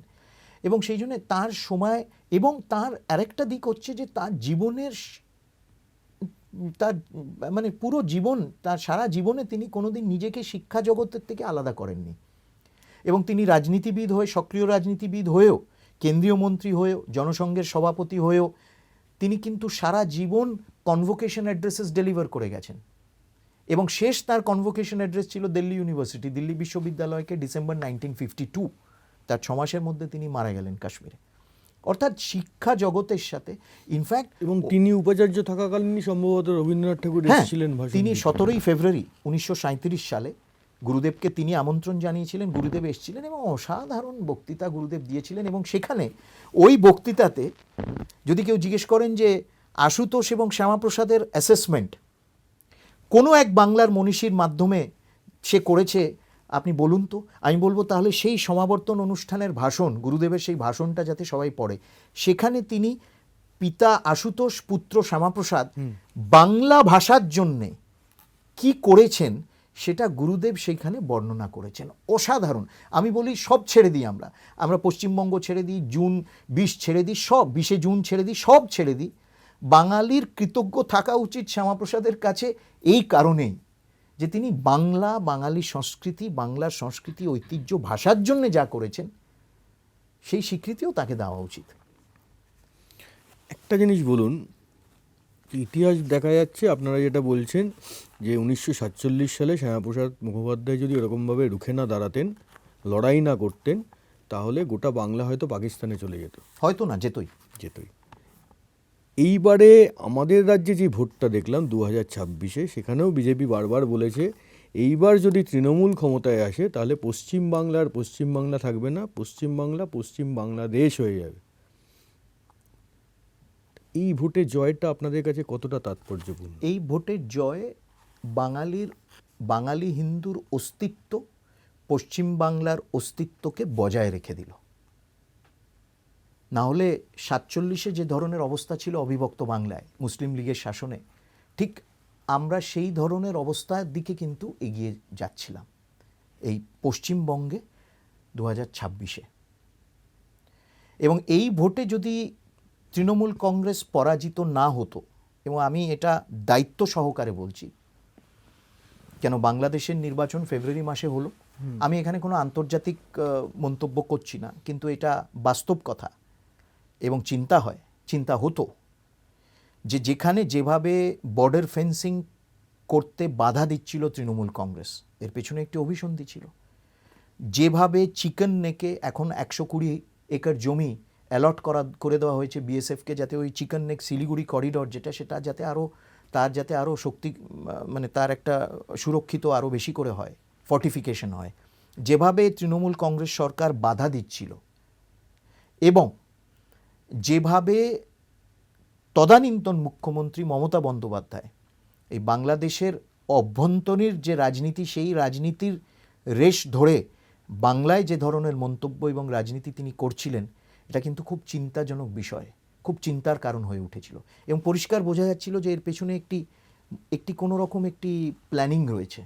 এবং বাংলাদেশের ইলেকশন যখন ফেব্রুয়ারি মাসে হলো, যারা পশ্চিমবঙ্গের সীমান্তবর্তী এলাকা ওপারে যারা জিতলেন, যে দল জিতলো, সেই দলের মানসিকতা, রাজনৈতিক অবস্থানের সাথে আমরা সবাই ওয়াকিবহল। এবং তাদের রাজনৈতিক অবস্থান, রাজনৈতিক দর্শন হচ্ছে ভারত বিরোধী, এবং ভারত যাতে এক্সিস্ট না করে তারা সেটা চায়, এবং তারা গ্রেটার বাংলাদেশের কথা বলে। তাহলে কি এই তৃণমূল কংগ্রেস জাতীয় সুরক্ষার ক্ষেত্রে প্রত্যেক পদে যে বাধা সৃষ্টি করছিল, তাহলে প্রশ্নটা তখন থেকেই যাচ্ছিল, এখনও থেকে যাচ্ছিল, এখনও প্রশ্নটা থাকছে যে তাহলে তারা কি সেই গ্রেটার বাংলাদেশের যে প্ল্যানিং, সেই প্ল্যানিংয়ের সাথে তারা সামিল হয়েছিল, এবং তারা কি পশ্চিমবঙ্গকে সেই গ্রেটার বাংলাদেশের অন্তর্ভুক্ত করতে চাইছিল? এবং সেই জন্য আমি বলছি যে বাঙালির সামনে, বাঙালি হিন্দুর সামনে একটি অস্তিত্বের সংকট ছিল, ধর্মের সংকট, অস্তিত্বের সংকট, ভবিষ্যতের সংকট। এবং সেই সংকট থেকে আমরা মুক্তি পেলাম, বাঁচলাম 2024-এর এই রেজাল্টের পর। শ্যামাপ্রসাদের বাংলায় পদ্ম ফোটাতে এতটা সময় লেগে গেল কেন? এই কারণে লাগলো, দেখুন, এটা স্বর্গীয় প্রণব মুখোপাধ্যায় একটি খুব সুন্দর একটি সাক্ষাৎকারে এই কথাটা বলেছিলেন। তিনি বলেছিলেন যে শ্যামাপ্রসাদের আকস্মিক মৃত্যু, এবং বামপন্থীদের বলবো যে আপনারা পড়াশোনা তো এখনও প্রায় করে না, পার্টি ক্লাসেস উঠে গেছে আমার মনে হয়, আমরা পার্টি ক্লাসেস করি এখনও, আমাদের প্রশিক্ষণ মহা অভিযান চলছে। এমনকি এইবারে আমরা বিজেপির দিক থেকে ডিজিটাল লার্নিং প্ল্যাটফর্ম শুরু হয়েছে। যেমন আমি সোমবার দিন বসে, মঙ্গলবার দিন বসে 2-2.5 ঘন্টা আমি নিজে প্রশিক্ষণ করব, এবং তারপর আমরা সার্টিফিকেট প্রত্যেকে পাবো। 10 লক্ষ কার্যকর্তাদের ট্রেনিং আমরা নিয়েছি, উই হ্যাভ টেকেন টার্গেট। এরা তো পার্টি ক্লাসেস করে। এটা কি নেতাদের ট্রেনিং?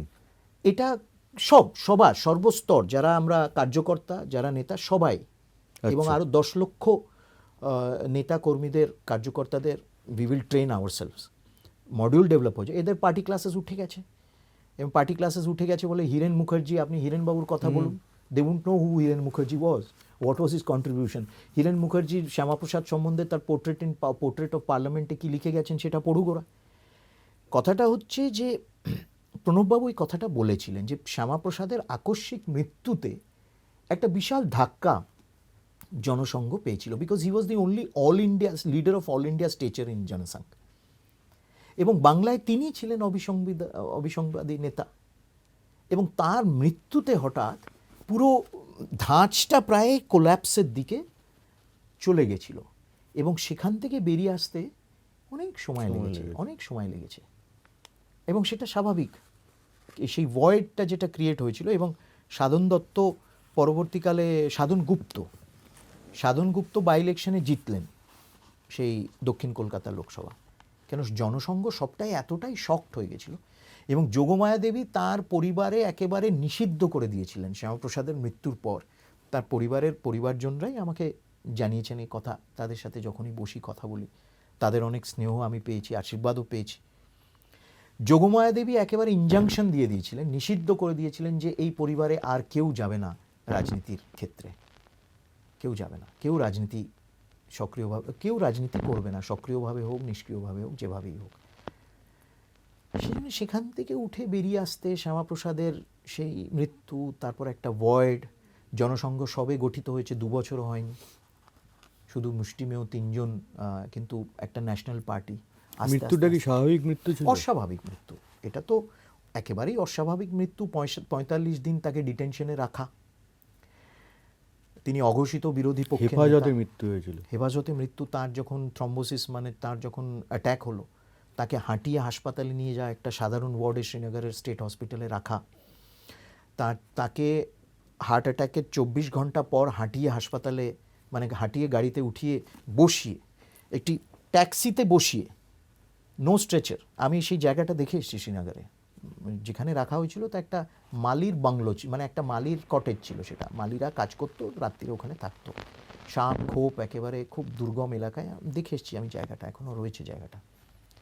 সেখান থেকে তাকে হাঁটিয়ে নিয়ে নালা পেরিয়ে গাড়িতে উঠতে হয়, এখনও সেখানে সিঁড়ি টিড়ি নেই, নালা পেরিয়ে আমি পুরো হেঁটে এসে দেখেছি, এবং এখনও গায়ে কাঁটা দেয়, মানে গলা টলা আটকে যায় দেখে।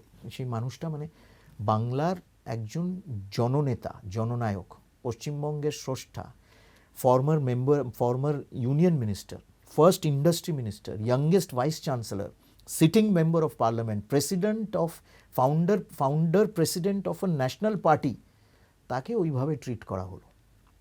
এটা আপনি কি বলছেন, অস্বাভাবিক মৃত্যু? একদমই।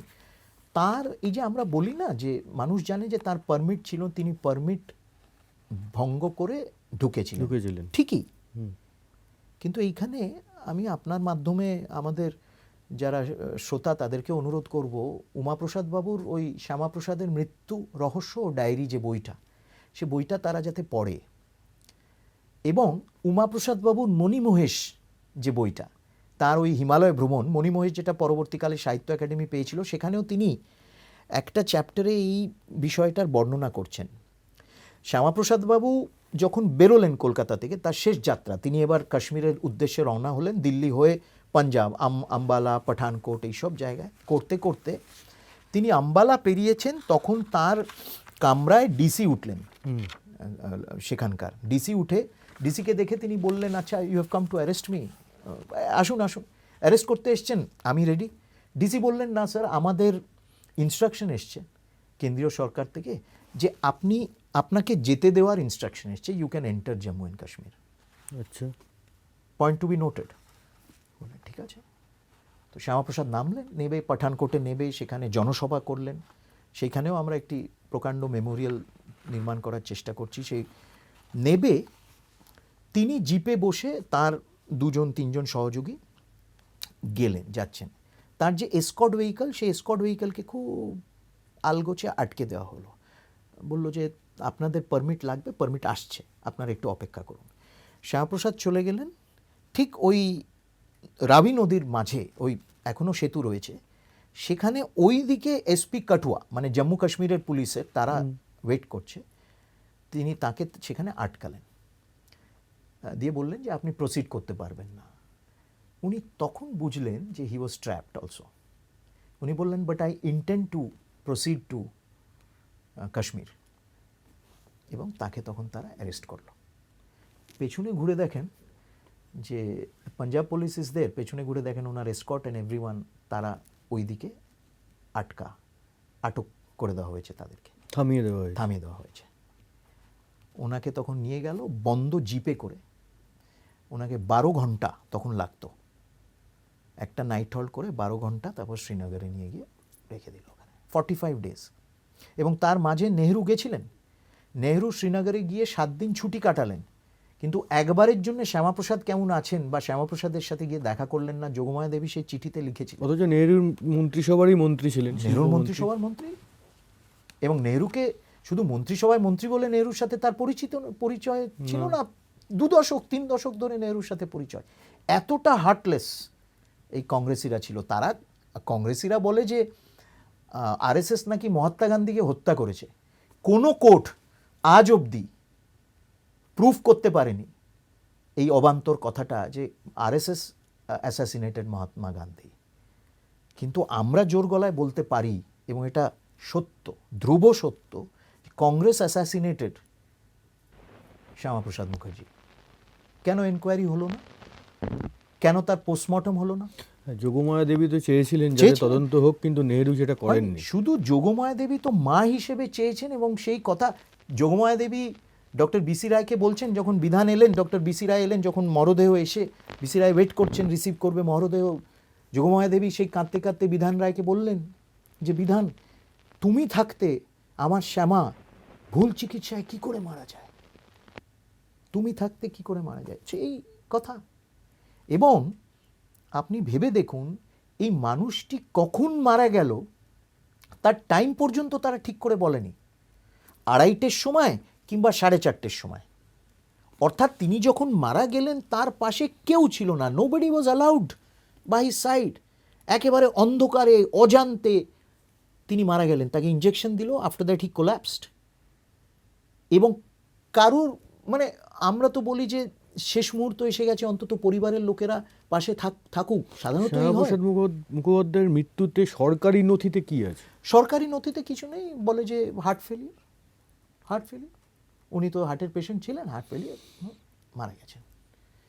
এবং ডেথ সার্টিফিকেটও ইস্যু করা হয়নি। এখানে কেওড়াতলাতে তাকে নিয়ে যাওয়ার আগে কলকাতা মিউনিসিপ্যাল কর্পোরেশন থেকে ডেথ সার্টিফিকেট ইস্যু হয়েছিল, ওরা ডেথ সার্টিফিকেট ইস্যু করেনি। এবং পেছনের দরজা দিয়ে বডি বার করে এয়ারপোর্টে নিয়ে আসা হয়েছিল, শ্রীনগর এয়ারপোর্টে, সামনের দরজা দিয়ে না। তো কি হলো আলটিমেটলি? আজকে ওয়ান নেশন ওয়ান কনস্টিটিউশন, ধারা 370 ইতিহাস। আজকে কংগ্রেসের এমন অবস্থা, সে মাথা চাড়া দিয়ে আর উঠতে পারছে না। কি হলো আলটিমেটলি? আজকে পশ্চিমবঙ্গে শ্যামাপ্রসাদের দল তার 125তম জন্মজয়ন্তী বর্ষে তাদের সরকার, আজকে আলটিমেটলি কি হলো? আপনারা কি এবার তদন্ত করবেন? তদন্ত অনেকে বলেছে এই কথা, ইতিহাসে কি আমি এই নিয়ে অনেক গবেষণা পড়াশোনা করেছি। না, আমি গবেষণা বলছি না, গবেষণা যারা ট্রেন্ড রিসার্চার্স তারা করে। অনেক নথিপত্র সরিয়ে দেওয়া হয়েছে, রিলেটেড যে ডকুমেন্টস, অনেক কিছু গায়েব হয়ে গেছে। শ্যামাপ্রসাদের ডায়েরি, ওই যে মৃত্যু রহস্য ডায়েরি উমাপ্রসাদ বাবু, মানে রমাপ্রসাদ বাবু বারবার ফোনে বলছেন যে না, ওনার ডায়েরি ইজ মিসিং। অ্যাটাচি যে ফেরত দিল, শ্যামাপ্রসাদ বাবু একটা ডায়েরি মেনটেন করতেন রেগুলার বেসিসে, এবং সেই ডায়েরি তার বিছানার পাশে হাসপাতালেও তিনি ওই অ্যাটাচি আর ডায়েরি নিয়ে গেছিলেন শ্রীনগরে। এবং হাসপাতালে তাকে যখন অ্যাডমিট করা হলো, হাসপাতালের ওই জেনারেল ওয়ার্ডে ওই ইয়েটাতে মানে খাটে রং করা হয়েছিল, রং ওনার হাতে লেগে গেছিল। ওনার ওই অ্যাটাচির ভেতর সাবান থাকতো, খুব অর্গানাইজ ছিলেন তিনি ওই অ্যাটাচি খুলে সাবানে হাত ধোবেন সেটাও নিয়ে, এবং ওই ডায়েরিটা তার বিছানার পাশে রাখা ছিল। কিন্তু বডি যখন ফেরত পাঠানো হলো, বডির সাথে যা যা ফেরত পাঠানো হয়েছিল ইনক্লুডিং দি অ্যাটাচি, ওই diary was not there, the diary was missing. তো ডায়েরিতে নিশ্চয়ই কিছু লিখে গেছিলেন। অনেক নথিপত্র, medical reports etcetera have all been, মানে সব একেবারে মিটিয়ে দেওয়া হয়েছে, গায়েব করে দেওয়া হয়েছে। সেই জন্য তদন্ত এখন 72-73 বছর পর করাটাও is an extremely painstaking and painful, মানে নিয়ার ইম্পসিবল একটা এক্সারসাইজ হবে। মানে আপনি বলছেন পরিস্থিতিটা এমনই, এবং এমন এত কিছু সরিয়ে ফেলা হয়েছে বলে আপনারা দাবি এত করছেন, বছর ধরে না, ফলে আর কিছু তদন্ত করে উঠে আসবে না। এবং সেই জন্য আমি বলছি, আবার উমাপ্রসাদ বাবুর বই, বাঙালির একেবারে মানে ঘরে ঘরে উমাপ্রসাদ বাবুর ওই বই, শ্যামাপ্রসাদের মৃত্যু রহস্য ডায়েরি, ওই বই পৌঁছে যাওয়া উচিত। তিনি যেভাবে লিখেছেন সেখানে, যে অনেকের স্টেটমেন্ট সেখানে দিয়েছেন। আমি সেটা বাংলা, তার একটা ইংরেজি অনুবাদও সেই সময় বেরিয়েছিল। আমরা এই 2020 সালে সেই ইংরেজি অনুবাদ বইটা আবার একটা ভূমিকা লিখে আমি সেটাকে আবার রিপ্রিন্ট করিয়েছিলাম। এই যে যেটা বলছিলেন যে কংগ্রেস তাহলে কি পেল এত কিছু করে, আপনারা 370 রদ করে দিলেন, তারপর আপনাদের যেটা বড় ইস্যু ছিল রাম মন্দির, সেটা হয়ে গেছে। এবার ইউসিসি, যে অভিন্ন দেওয়ানি বিধি, এইটা পশ্চিমবঙ্গে কতটা দরকার? সারা দেশে দরকার।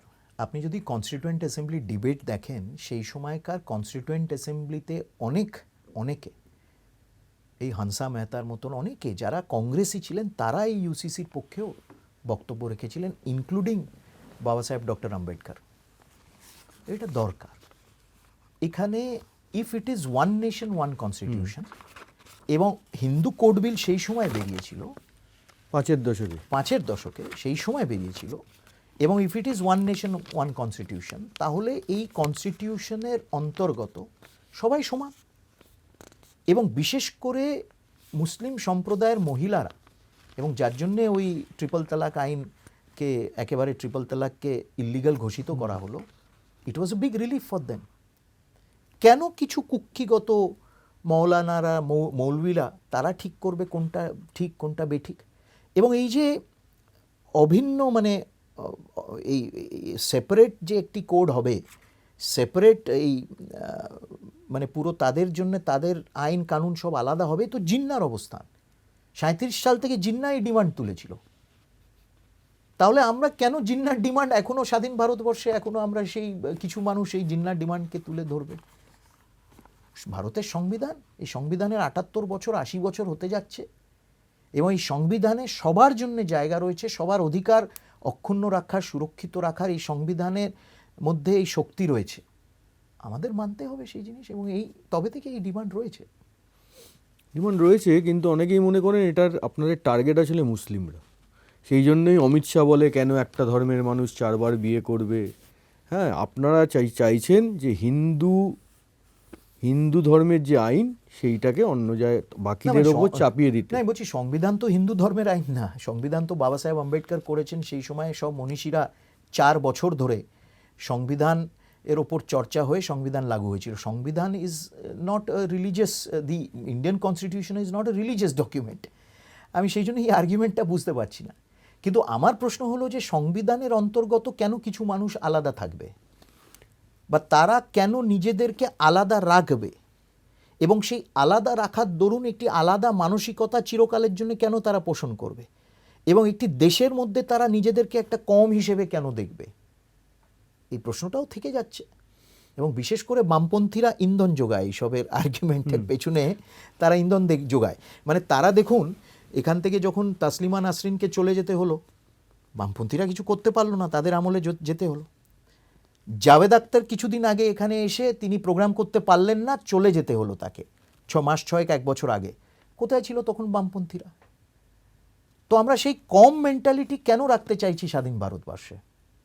বিশেষ করে মুসলিম সম্প্রদায়ের মহিলারা খুব, কিন্তু তারা they are under always a lot of pressure. তাদেরকে কেন উইমেন এম্পাওয়ারমেন্টের অন্তর্ভুক্ত তারা কেন হবে না? একদমই, কারণ আমাদের এমনিতে হিন্দুদের যেটা আইন, বা যেই আইনটা সবাকলেই মেনে চলেন, যে মেয়েদের ক্ষেত্রে বিয়ের বয়স 18, ছেলেদের ক্ষেত্রে 21। কিন্তু মুসলিম পার্সোনাল ল যেটা রয়েছে সেখানে আরও কমে বিয়ে করা, আরও কমে। কিন্তু আমাদের আইন বলছে যে 18 বছরের কমে বিয়ে করা মানে সেটা হচ্ছে চাইল্ড ম্যারেজ, যেটা দণ্ডনীয় অপরাধ। অথচ সেখানে ওটা করা যাচ্ছে। এবং পশ্চিমবাংলায় সবচেয়ে বেশি হচ্ছে। কিন্তু পশ্চিমবঙ্গে এই যে চাইল্ড ম্যারেজ, মানে যে ক্যাটাগরিটা সবচেয়ে বেশি এখানে হচ্ছে, মানে রামমোহন বিদ্যাসাগরের মাটিতে এই জিনিস হতে পারে? এটা অ্যাকসেপ্টেবল? আরেকটা জিনিস আপনারা বলেন যে ক্রমশ পশ্চিমবঙ্গের ডেমোগ্রাফি চেঞ্জ হয়ে যাচ্ছিল, যেটা এবারের ভোটে তার জন্য জেতাটা খুব জরুরি ছিল বিজেপির। এই ডেমোগ্রাফি চেঞ্জ হয়ে যাচ্ছিল, বিষয়টা যদি একটু বলেন, কি বলতে চান আপনারা? ডেমোগ্রাফিক চেঞ্জ তো আজকের না, গত 3 দশক 4 দশক ধরে হচ্ছে। এবং আমি এখানে বিশেষ করে মনে করছি টিভি রাজেশ্বর ছিলেন সেই সময় 1989-90 সালে পশ্চিমবাংলার গভর্নর, আইবির ডাইরেক্টর ছিলেন ইন্দিরা গান্ধীর খুব স্নেহধন্য। মানে এটা নিয়ে কি কোনো তথ্য আছে আপনাদের ডেমোগ্রাফিক চেঞ্জ? মানে ধরুন, এরা বলে গেছে, এরা লিখেছেন, তিনি গভর্নর হিসেবে সেই সময় 1989-90 যেভাবে তিনি সীমান্তবর্তী এলাকাগুলো ট্যুর করতেন, সেখানে মানুষজনের সাথে কথা বলে যেভাবে দেখতেন, যেভাবে দেখেছিলেন, সেখানে পরিষ্কারভাবে যে ডেমোগ্রাফিক চেঞ্জ হচ্ছে, ইনফিল্ট্রেশন হচ্ছে, এবং সীমান্তবর্তী এলাকার গ্রামগুলোর জনবিন্যাস এবং ক্যারেক্টারিস্টিক বদলে যাচ্ছে। প্রফেসর অমলেন্দু দে ইতিহাসবিদ, বামপন্থী ইতিহাসবিদ, তিনি তার প্রসঙ্গ অনুপ্রবেশে পরিষ্কারভাবে লিখছে যে কিভাবে হিন্দুরা বিতাড়িত হচ্ছে বাংলাদেশ থেকে, এবং পশ্চিমবঙ্গেও কিভাবে অনুপ্রবেশ ঘটছে, অবৈধ অনুপ্রবেশ, পুশ অ্যান্ড পুল ফ্যাক্টর যেটা ছিল, যে অর্থনৈতিক কারণে তারা এখানে ঢুকছে। এবং এই ধরনের অজস্র বছরের পর বছর ফিগার্স, ফ্যাক্টস যারা লিখেছেন, আমাদের প্রাক্তন সেনাধ্যক্ষ অধ্যক্ষ আপনার শঙ্কর রায়চৌধুরী, তিনি যখন ছিলেন রাজ্যসভায়, তিনি তো মানে অল পার্টি কনসেনসাস ক্যান্ডিডেট ছিলেন। তিনি সেখানে বলেছিলেন, তিনি সেখানে এই কথাটা ব্যবহার করেছিলেন, দি border of India has shifted 20 kilometres inside. অর্থাৎ আমাদের ন্যাশনাল বর্ডার, উনি সিম্বলিক বলেছেন যে it has shifted 20 kilometres inside. যে ধরনের অনুপ্রবেশ হয়েছে অনুপ্রবেশ, যারা বামপন্থীরা এনকারেজ করেছে। আপনার মনে আছে যে বুদ্ধবাবু সেই সময় মুখ্যমন্ত্রী, তিনি স্বরাষ্ট্রমন্ত্রী, মুখ্যমন্ত্রী, তিনি সেই সময় অবৈধ মাদ্রাসার কথা মুখ্যমন্ত্রী থাকাকালীন তিনি প্রকাশ্যে বলেছিলেন এবং চিন্তাজনক পরিস্থিতি বলে তিনি আখ্যা দিয়েছিলেন। তার দল তাকে কম্পেল করেছিল এই স্টেটমেন্ট রিট্র্যাক্ট করতে তার পরের দিন। কেন? ওয়াই? এই মমতা বন্দ্যোপাধ্যায়, সবাই দেখেছে তো, এখন মাঝে মাঝে ওই ফুটেজটা ফুটে আছে, আমরা তো টেলিভিশনে লাইভ দেখেছিলাম। এই মমতা বন্দ্যোপাধ্যায় অবৈধ অনুপ্রবেশ, জাল ভোটার লিস্ট নিয়ে পার্লামেন্টে জোর গলায় তারস্বরে চিৎকার করেছিলেন এবং কাগজ ফেলেছিলেন স্পিকারের চেয়ারের উদ্দেশ্যে। সেই মমতা বন্দ্যোপাধ্যায়ের আজকে রাজনৈতিক অবস্থান। তো এরা সবাই কিন্তু complicit in the demographic change of West Bengal. এরা ভোট ব্যাংকের রাজনীতি করেছে। খগড়াগড়ে যে ব্লাস্ট হয়েছিল, কারা ছিল তারা? জামাতুল মুজাহিদিন বাংলাদেশের একটা মডিউল। খগড়াগড়ে সেই হঠাৎ করে সেই কারখানা, ওটা একটা কারখানা ছিল অবৈধ, এই জেএমবি মডিউল, তারা অবৈধভাবে সেখানে কারখানা, অস্ত্র কারখানা চালাচ্ছিল। হঠাৎ করে সেখানে একটা অ্যাক্সিডেন্টালি সেটা ব্লাস্ট হয়। আমি কি এটা বিশ্বাস করব যে সেইখানকার যারা জনপ্রতিনিধিরা বা সেখানকার যারা মানে ইন্টেলিজেন্সের লোকেরা, সেখানকার যারা সিআইডি বা পুলিশের লোকেরা জানতো না এখানে একটা জেএমবি মডিউল চলছে? Do I have to believe that?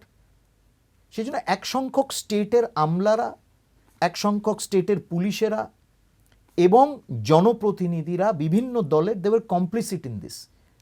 এবং টিভি রাজেশ্বর লিখছেন তার লেখায় 1996 সালে তিনি একটা 3 পার্ট সিরিজ লিখেছিলেন একটি ইংরেজি ন্যাশনাল ডেইলিতে, এবং সেখানে বলছেন যে আমার একটা জিনিস অদ্ভুত লাগতো গভর্নর হিসেবে, আমি যখন সব এই এলাকাগুলো ট্যুর করছি, সে কি লোকাল অফিসিয়ালস হোক, কি পার্টির জনপ্রতিনিধিরা হোক বা পার্টির প্রতিনিধিরা হোক, কেউ কিন্তু ওই অবৈধ অনুপ্রবেশ নিয়ে কোনো রকম কথা বলছেন না, পুরো সাবজেক্টটাকে এড়িয়ে যাচ্ছেন। ওয়াই? এবং টিভি রাজেশ্বর তো আর আরএসএস বিজেপি করতেন না, তিনি একেবারে মানে মার্কা মারা, তার ভেতর থেকে তিনি কংগ্রেসই ছিলেন। আরেকটা জিনিসও বলা হয়, মানে বিজেপি বিরোধীরা ন্যারেশনটা যেটা দেয় যে অমিত শাহ বলেন কেন 4টে বিয়ে হবে, আর 4টে বিজেপি যেটা প্রচার করতে চায় তারা বলে, বিজেপি প্রচার করতে চায় মুসলিমরাই বেশি বিয়ে করে, মুসলিমদেরই বেশি বাচ্চা হয়, তাই মুসলিম জনসংখ্যা বেড়ে যাচ্ছে, তাই এরকম নানা নিয়ম টিয়ম তারা বার করছে। এবং তারা এর জন্য একটা তথ্য তুলে ধরেন ন্যাশনাল ফ্যামিলি হেলথ সার্ভের, সেখানে দেখা যাচ্ছে যে এইটা যে বিজেপির প্রচার যেটা, সেটা এই সার্ভের তথ্যতে খণ্ডন হয়। কারণ হিন্দুদের যেভাবে একটা টার্ম রয়েছে টোটাল ফার্টিলিটি রেট, মানে একজন মহিলা কতজন সন্তানের জন্ম দেয়, সেইখানে দেখা যাচ্ছে হিন্দুদের ক্ষেত্রে 1992-তে ছিল 2.52, সেটা 2019-এ কমে এসছে 1.6, অর্থাৎ ডিক্লাইন করেছে, কমেছে হচ্ছে 36.50 রেটে। আর মুসলিমদের ক্ষেত্রে 1992-তে যেটা ছিল 4.59, সেটা 2019-এ এসছে 2.03, মানে আরও বেশি হারে কমেছে। তো এই তথ্যটা তুলে ধরে তারা বলতে চায় যে এই যে বিজেপি প্রচার করে যে মুসলিমদের জনসংখ্যা বেশি হারে বাড়ছে, সেটা একেবারেই মিথ্যে, একেবারেই ঠিক নয়। সুতরাং তাদের আসলে এগুলো রাজনৈতিক কৌশল, যার জন্য তারা এইসব ইউসিসি করছে, সব কিছু ঘাড়ে চাপিয়ে দেওয়ার চেষ্টা করছে যাতে নিয়ন্ত্রণ করা যায়, যাতে একটা হিন্দু রাষ্ট্র গড়া যায়। এই রকম একটা ন্যারেশন কিন্তু খাড়া করার চেষ্টা হয়। না দেখুন, একটা হচ্ছে যে হিন্দু রাষ্ট্র করা হয় বলতে কি, we are A Hindu majority country, এবং হিন্দু যতটা সেকুলার এবং অসাম্প্রদায়িক, এটা ভারতবর্ষে সম্ভব কেন? হিন্দু সংখ্যাগরিষ্ঠতা। আমাদের পার্শ্ববর্তী রাজ্য বাংলাদেশ আছে, এবং বাংলাদেশে হিন্দুদের কি অবস্থা সেখানে আমরা জানি। এবং বাংলাদেশ গঠন হওয়ার সময়, পূর্ব পাকিস্তান গঠন হওয়ার সময়, পূর্ব বাংলা চিহ্নিত করার সময় হিন্দু জনসংখ্যা কী ছিল, 71-এ কী ছিল, পরবর্তীকালে এখন কোথায় দাঁড়িয়েছে, 7%-এরও আরও কম, সেটা আমরা জানি। সেই জন্যে আমার মনে হয় যে এই হিন্দু রাষ্ট্র এবং সাম্প্রদায়িক এই ডিবেটে তারা না গেলেই ভালো। কেন বামপন্থীরা কোনো দিন বাংলাদেশে যখন এবং পূর্ব বাংলায়, পূর্ব পাকিস্তানে, পরবর্তীকালে বাংলাদেশে যখন হিন্দুরা বিতাড়িত, অত্যাচারিত হচ্ছিল, এই বামপন্থীরা মুখে কুলু পেটে থাকতো, কোনো দিন তারা মুখ খোলেনি। 1, 2 হলো যে ধরনের অনুপ্রবেশ ঘটেছে সীমান্তবর্তী, পশ্চিমবঙ্গের সীমান্তবর্তী এলাকাগুলো ঘুরলেই বোঝা যাবে যে কিভাবে সেখানে জনবিন্যাস হয়েছে এবং জনবিন্যাসের দরুন কিভাবে সেখানে ডেমোগ্রাফিক সোশ্যাল চেঞ্জেস এসছে। এরা জেনেও সেগুলোকে ঢেকে রাখে। তৃতীয় হলো যে অনেক এই যে অনুপ্রবেশ হয়, যে জনসংখ্যা বাড়ে, আমরা বলছি জনসংখ্যা বাড়ছে, অনেক ক্ষেত্রে সেটা সেই গ্রাউন্ডে গিয়ে অবস্থান করলে, ঘুরলে, অন দ্য ফিল্ড ভিজিট করলে, সেখানে গিয়ে দেখলে বোঝা যায় যে আজ থেকে 15 বছর আগে একটি বসতি ছিল, সেই বসতির আজকে কি অবস্থা, আজ থেকে 5 বছর আগে বসতির যে একটি কনফিগারেশন ছিল সেটা কি হয়েছে। এবং বেশিরভাগ ক্ষেত্রে এগুলো নথিভুক্ত হয় না। তো জনসংখ্যা যে কমছে, জনসংখ্যা বাড়ছে, সেটা নথিভুক্ত হচ্ছে না।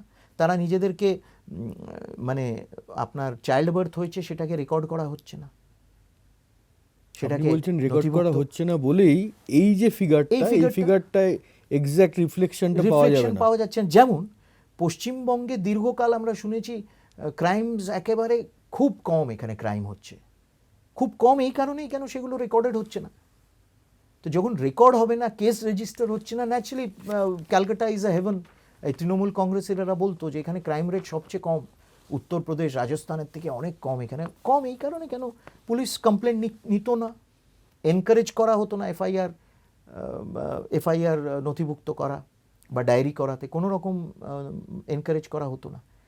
সেই জন্যে আমার মনে হয় যে এই ভোট ব্যাংকের রাজনীতি লোকে বোঝে, এবং বামপন্থীরা দীর্ঘ 34 বছর, তৃণমূল কংগ্রেস 15 বছর মুসলিম সম্প্রদায়ের জন্য কি করেছে, কতটা তাদেরকে ডেভেলপ করেছে, তাদেরকে মেন স্ট্রিমে আনা, তাদেরকে এম্পাওয়ার করা, এই কথাটা তারা বলুক, তাদের নিজেদের রেকর্ড তারা দেখাক। শুধু 5,000 কোটি টাকা আমি বরাদ্দ করে দিলাম মাদ্রাসা শিক্ষার জন্যে ব্যাস, এবং আমি সেই ভোটের জন্যে আমি তাদের ত্রাতা হিসেবে নিজেদের প্রজেক্ট করলাম, কিন্তু তাদের অ্যাকচুয়াল কন্ডিশন কি অন দ্য গ্রাউন্ড সেটা আমি কোনো চেষ্টাই করলাম না সেগুলোকে এভ্যালুয়েট করার এবং তাদেরকে সেগুলোকে কাউন্টার করা বা সলিউশন বার করা। এবং এই যে 5,000 কোটি টাকা বরাদ্দ হয়েছে, টাকাটা দিনের পর দিন যেত কোথায়, কার খাতে, কাদের খাতে, কাদের এম্পাওয়ার করা হতো এগুলো স্পেন্ড করার জন্যে, কাদের জন্যে, এরও হিসেব চাওয়া উচিত, হোয়াইট পেপার ইস্যু করা উচিত কোনো না কোনো দিন। সিএম যেটা বলেছেন যে লাভ জিহাদ, ল্যান্ড জিহাদ, কনভার্সন, এগুলো রুখতে কড়া আইন অবশ্যই দরকার। কেরালায় নার্কো জিহাদ হয়, দীর্ঘদিন আমরা যখন ল্যান্ড জিহাদ, লাভ জিহাদের কথা বলতাম, ইউপিতে ল্যান্ড জিহাদ হয়, আমরা যখন কেরালায় দীর্ঘদিন ধরে লাভ জিহাদের কথা বলতাম, চার্চ তখন মানত না কথাটা। এখন চার্চের বিশিষ্ট মাথা যারা, তারা মানছে যে কেরালার কলেজে নার্কো জিহাদ হচ্ছে, উইমেন কলেজকে টার্গেট করা হচ্ছে, সেখানে নার্কোটিক্স ছেড়ে দেওয়া হচ্ছে, এবং তারপরে সেই নার্কোটিক্সের মানে আড়ালে কনভার্সন হচ্ছে। চার্চের জন্য it is a major problem, they themselves are accepting it. পশ্চিমবঙ্গেও একই জিনিস হচ্ছে। আইন হবে, আইন যখন হয়, আইন কোনো ধরনের ডিসক্রিমিনেশন করে না। এতদিন এই পশ্চিমবঙ্গে ডিসক্রিমিনেটেড ল এনফোর্সমেন্ট হতো, এখন সেই যুগ চলে গেছে, এখন law is equal for everyone, এবং সেই জন্য যখন আইন আসবে, আইন এককভাবে সবার ওপর লাগু হবে, যেখানে যখন দরকার, যেভাবে দরকার। অনেকে বলেন বিজেপি যখন জেতে ভোটে, শুধু কোনো একটা ভোটে জেতে না, তারা মানুষের মন জয়েরও চেষ্টা করে, মানে মানুষের মনের মধ্যে ঢুকে যাওয়ার চেষ্টা করে। সরকারের মতো কাজ করে, এবং বিজেপি তাদের যে মতাদর্শ সেটা তার মাথায় ঢোকানোর চেষ্টা করে।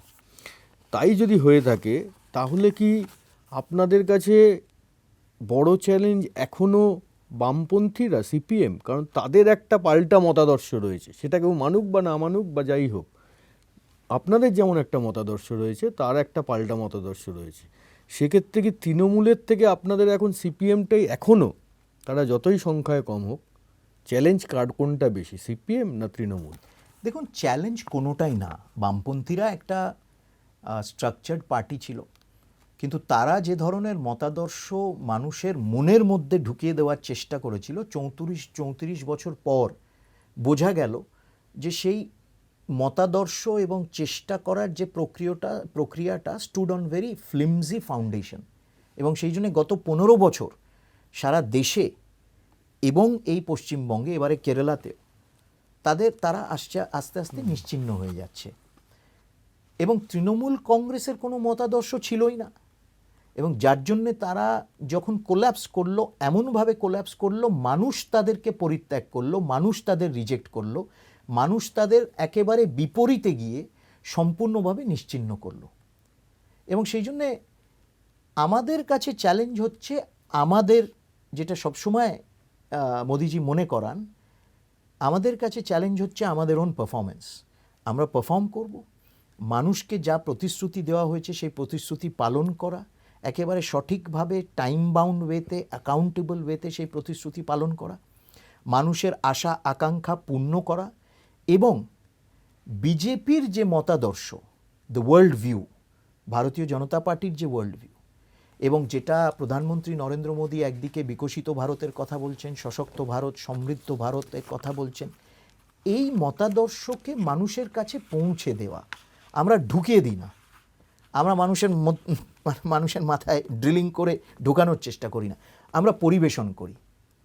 মানুষ নিক, মানুষ নিয়েছে বলে অভূতপূর্বভাবে বিজেপিকে জিতিয়েছে। মানে বলা হতো না যে পশ্চিমবঙ্গের মানুষ কোনোদিন বিজেপিকে অ্যাকসেপ্ট করবে। অ্যালার্জি রয়েছে একটা। হ্যাঁ, অ্যালার্জি রয়েছে। কোথায় অ্যালার্জি? একেবারে লুফে নিয়েছে, ভালোবেসে নিয়েছে, আশীর্বাদ করেছে, সমর্থন করেছে, এবং আজকে সারা পশ্চিমবঙ্গে একটি খোলা।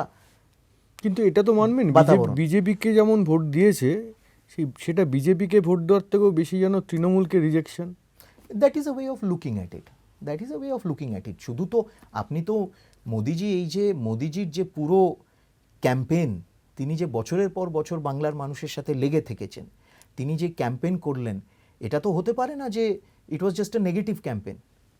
মানুষ দেখেছেন তাকে। আস্থা ইট ক্যান বি মানে তখন বলা যেত যে হ্যাঁ, ওরা তৃণমূলকে রিজেক্ট করেছে বলে বিজেপিকে নিয়েছে। যদি নরেন্দ্র মোদীর মতন কোনো ব্যক্তিত্ব থাকতো না, মোদিজিকে তারা দেখেছে, তিনি সপ্তাহের পর সপ্তাহ, দিনের পর দিন এসে মানুষের সামনে একটি রোডম্যাপ রেখেছে, একটি প্রোগ্রাম রেখেছে, এবং সারা দেশে উনি কি কাজ করছেন সেটাও দেখতে পাচ্ছে।